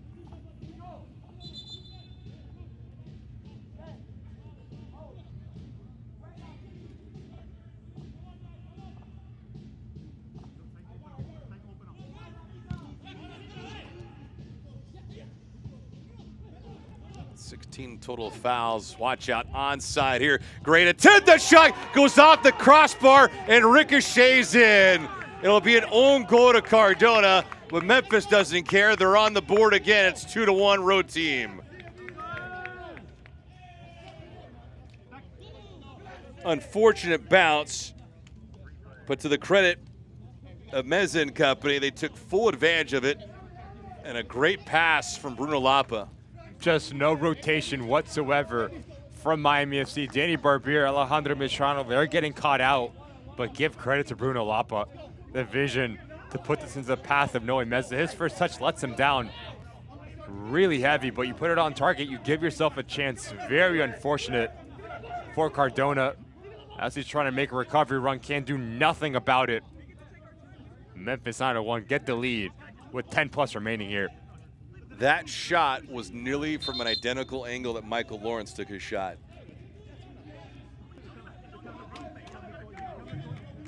Steven Glass drawing yellow. Now one will say, well, okay, well the shot's not on goal.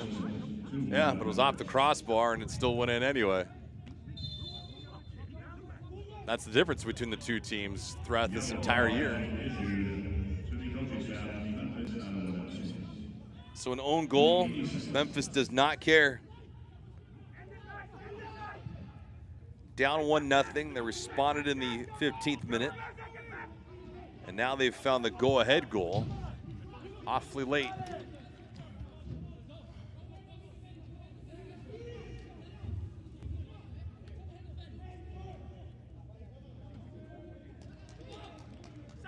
The score stays as is, or at least the result. Memphis and Oakland would be tied, along with Sacramento, 35 points apiece. The one difference, Oakland and Memphis have more wins than Sacramento. Drive from outside, that thing never had a chance, hooking about 15 feet wide.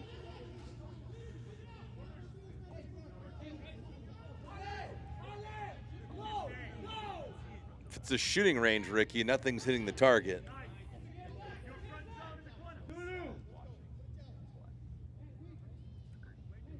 Top to bottom, New Mexico out west. The leader, FC Tulsa in the ace spot. Teams on the outside, Monterey Bay, Phoenix, San Antonio, which is shocking, and El Paso. Marana here. Lopez and Luisinho inside the 18. Lopez, no lift.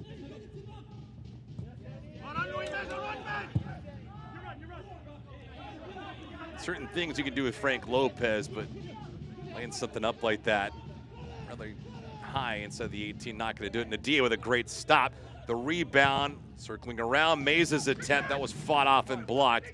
This will be a corner kick, though, for Memphis. I think you're asking a little bit more composure from Knight Pickering in this instance. Picks up his head. If you let the play develop, the cutback is on for Noe Meza. As you try to go on yourself, you try to find that far post, and NBA needs to do better with this save. Never want to have a rebound pop out centrally to give a team a secondary action. But as Knight Pickering continues his run, he draws every single player from Miami FC with him. That's when you just need to pick up your head and roll us into the path of Noe Meza with a better angle. Out is South Florida corner kick. Lapa line drive. Poor service there.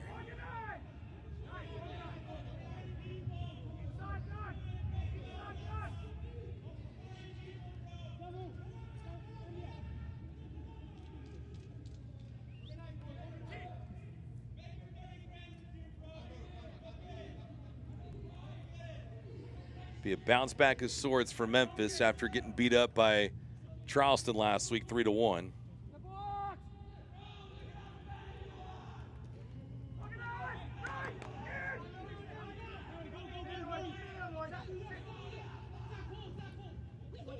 And for Miami, giveaway here. Pickering with an open net, lets it rip with the left foot, and it scores. Pickering will put the dagger into the heart of Miami. A bad giveaway. End result is a 3-1 lead for Memphis, and this thing's all but over.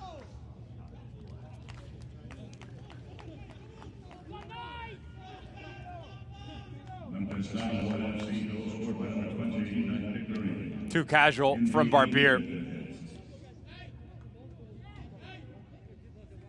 Puts your goalkeeper in a very sticky situation. Just not good enough from the sub coming in. But give credit to Noe Meza, opportunistic.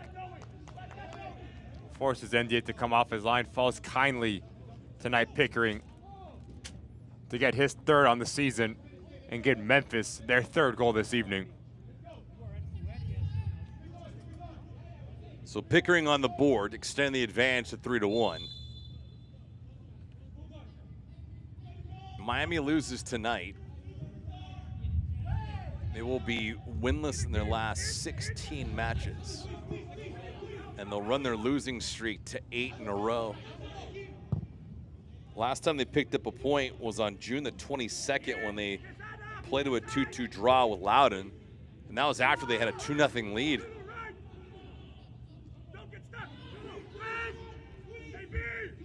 Prior to that, they lost 7 in a row. They beat San Antonio, lost 7 in a row, had a draw. Now they've lost 7 straight again.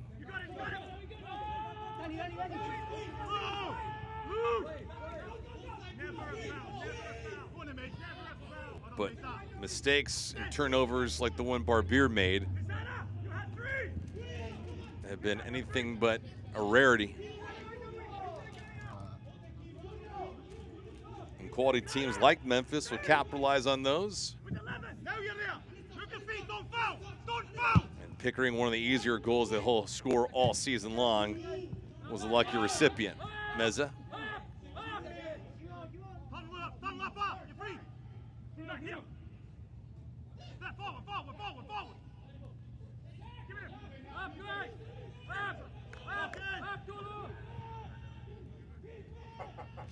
'88th minute. 3-1 Memphis after trailing 1-0. They've scored 3 unanswered goals.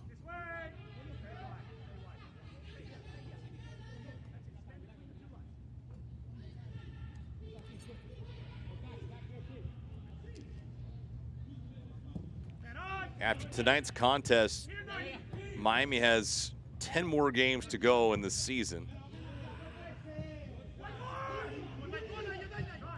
And if you're curious about the schedule and where that W is going to come, maybe against Hartford,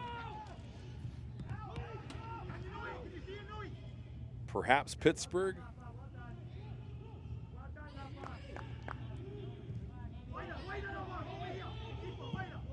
The windows of opportunity are scarce.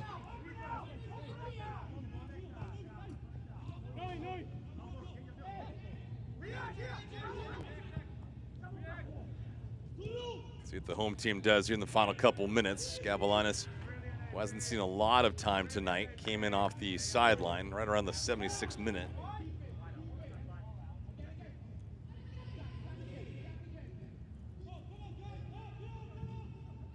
So it looked like, if anything, the weather delay benefited Memphis. Prior to the 2 goals they scored in the second half, they were getting outshot 5-0. And since we mentioned that, now the shots in the second half are 6-4 in favor of Miami.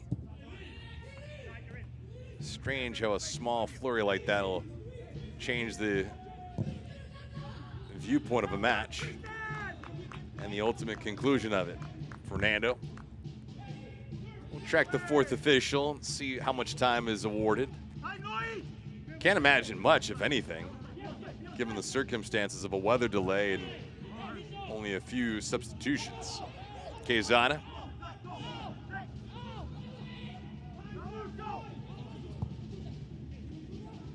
The DA sees that into the breadbasket.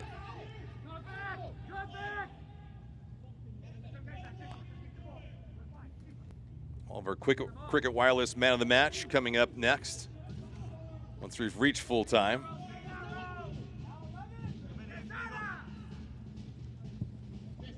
Lopez, who has the lone marker, see if he can pick up a brace. Tries it. Same result as his previous one, shooting it short side but wide of the cage. 4th official indicate 4 more minutes. Might be a bit generous. Your attention, please. The 4th official has indicated there will be 4 minutes of added stoppage time.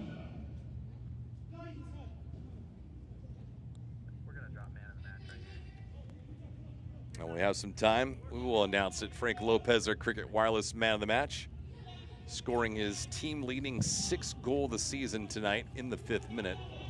But unfortunately again for Miami, another early goal vanquished. Just no support for Frank Lopez. You give him players around him, he can be a fantastic weapon to have at your disposal. Ability to create on his own, can bring players into the game, very tenacious as a number 9. Problem is for Miami FC, every time he gets on the ball, it's on an island. Quezada.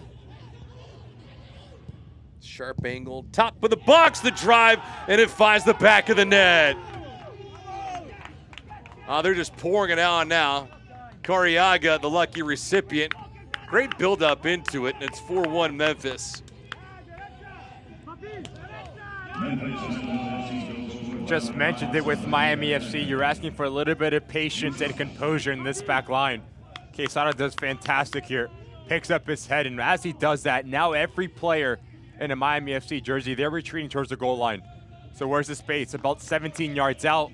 Enough weight that Cariaga can run onto it, hit it first time. And like we've said, David, put it on target, you give yourself a chance. And Memphis 901, commanding 4-1 lead. Memphis is going to snap a skid of failing to capture a victory in their last 6 when conceding the opening goal. Cariaga on the board. Stat-stuffing night. This was 1-0 Miami, and all of a sudden, it's now 4-1 Memphis. Cariaga's 6th goal of the season. Trying to catch Bruno Lapa.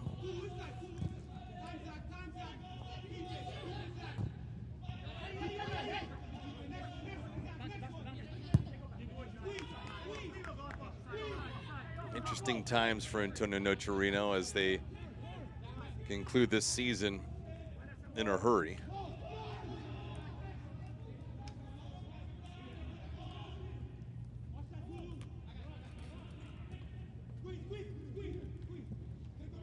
It's a club that finished just outside the playoff bubble last year. Had an opportunity to upset Inter Miami in the US Open Cup. Played to a 2-2 draw and got beaten penalties. But one that shed a great deal of payroll and brought in a healthy amount of players from USL League One. Quezada here, off angle, don't matter. He puts it in the back of the net.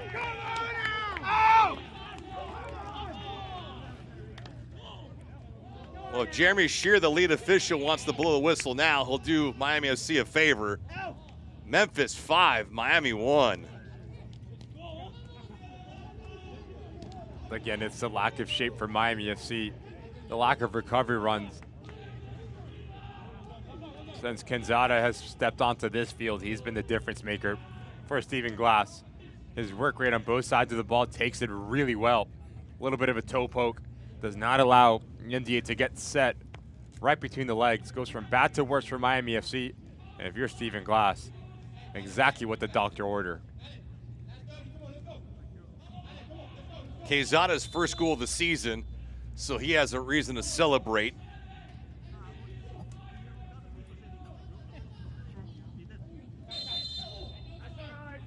Memphis not doing anything special, but they are connecting the dots. And their players are making the most of their granted opportunities. Well, they've capitalized. One own goal, which will prove to be the difference maker.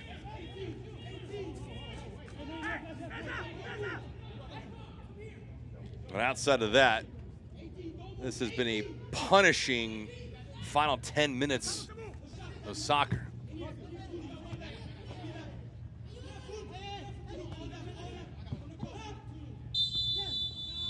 Jeremy Shear blows the final whistle, and mercifully this thing is over.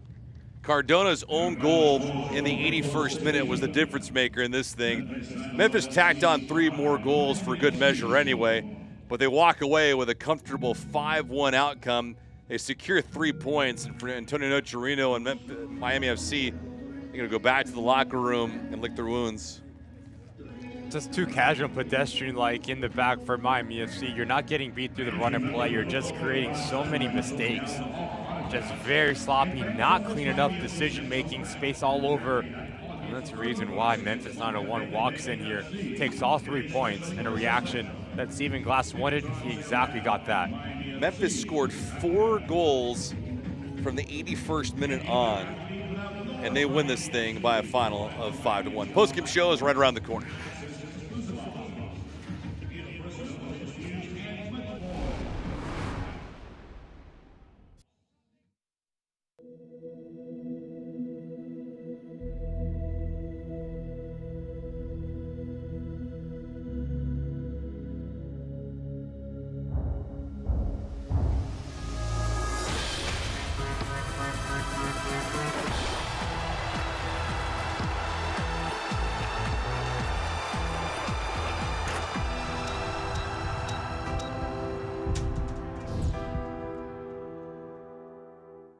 Over 2,000 Toyotas are in stock and on their way to Toyota of Hollywood. Get our lowest price on every Toyota, including Corolla, Camry, Highlander, Tacoma, and RAV4. Like a Corolla LE, not $24,000, $17,975. We'll pay you up to $2,000 over Kelley Blue Book value for your trade. That's $2,000 more than it's worth at Toyota of Hollywood on 441 between Hollywood Boulevard and Sheridan Street. Open till midnight.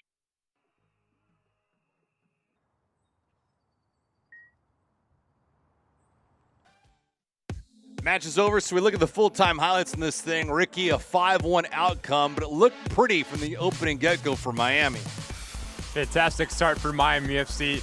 We'll talk about the positioning of Michael Lawrence. He occupies Tulu, so the space is off the shoulder, but it's a really clever finish from Frank Lopez up and over Henry. You thought Miami FC was going to be smooth sailing, but the quality of Memphis 901, the patience for Carson Baumsteig, you put this thing into the path of Panos Armenakis, and that's a fantastic ball in.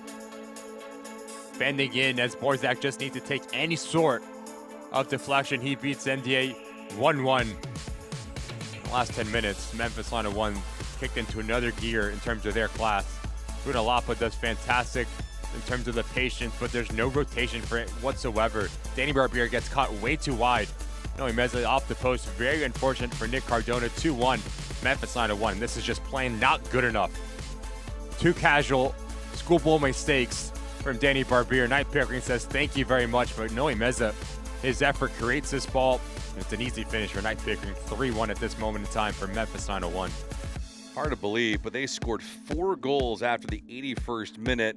Another one here, Quezada, who scored a goal after this, set things up nicely again. And, of course, you look at the buildup, and everything is just sideline to sideline. And the passing is just, it was crisp for Memphis. But it's also the lack of effort from Miami FC. Look at every single player jogging back in position. Ball in.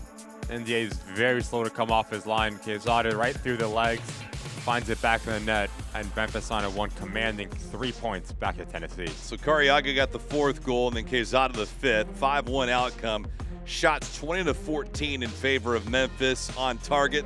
They doubled them up. Possession, everything going their way. Nothing going right for Miami FC. And a winless streak continues. They have not won since April. Unfortunate for them, but Memphis keeping pace with everybody else. They improved their record now to 10-8-5, good for 35 points. Miami FC falls to 2-20-2. Next broadcast for Miami FC will be on August the 24th at Tampa Bay. Kickoff times at 7 o'clock Eastern. Meanwhile, Memphis goes to Tulsa. They have them on August 17th. For my broadcast partner, Ricky Lopez-Espin, I'm David Gaskin. I hope you enjoy this one. Memphis wins it 5-1 the final. Good night, everyone. This copyrighted telecast of the United Soccer League Championship cannot be retransmitted, rebroadcast, or reproduced without the expressed written consent of the United Soccer League Championship.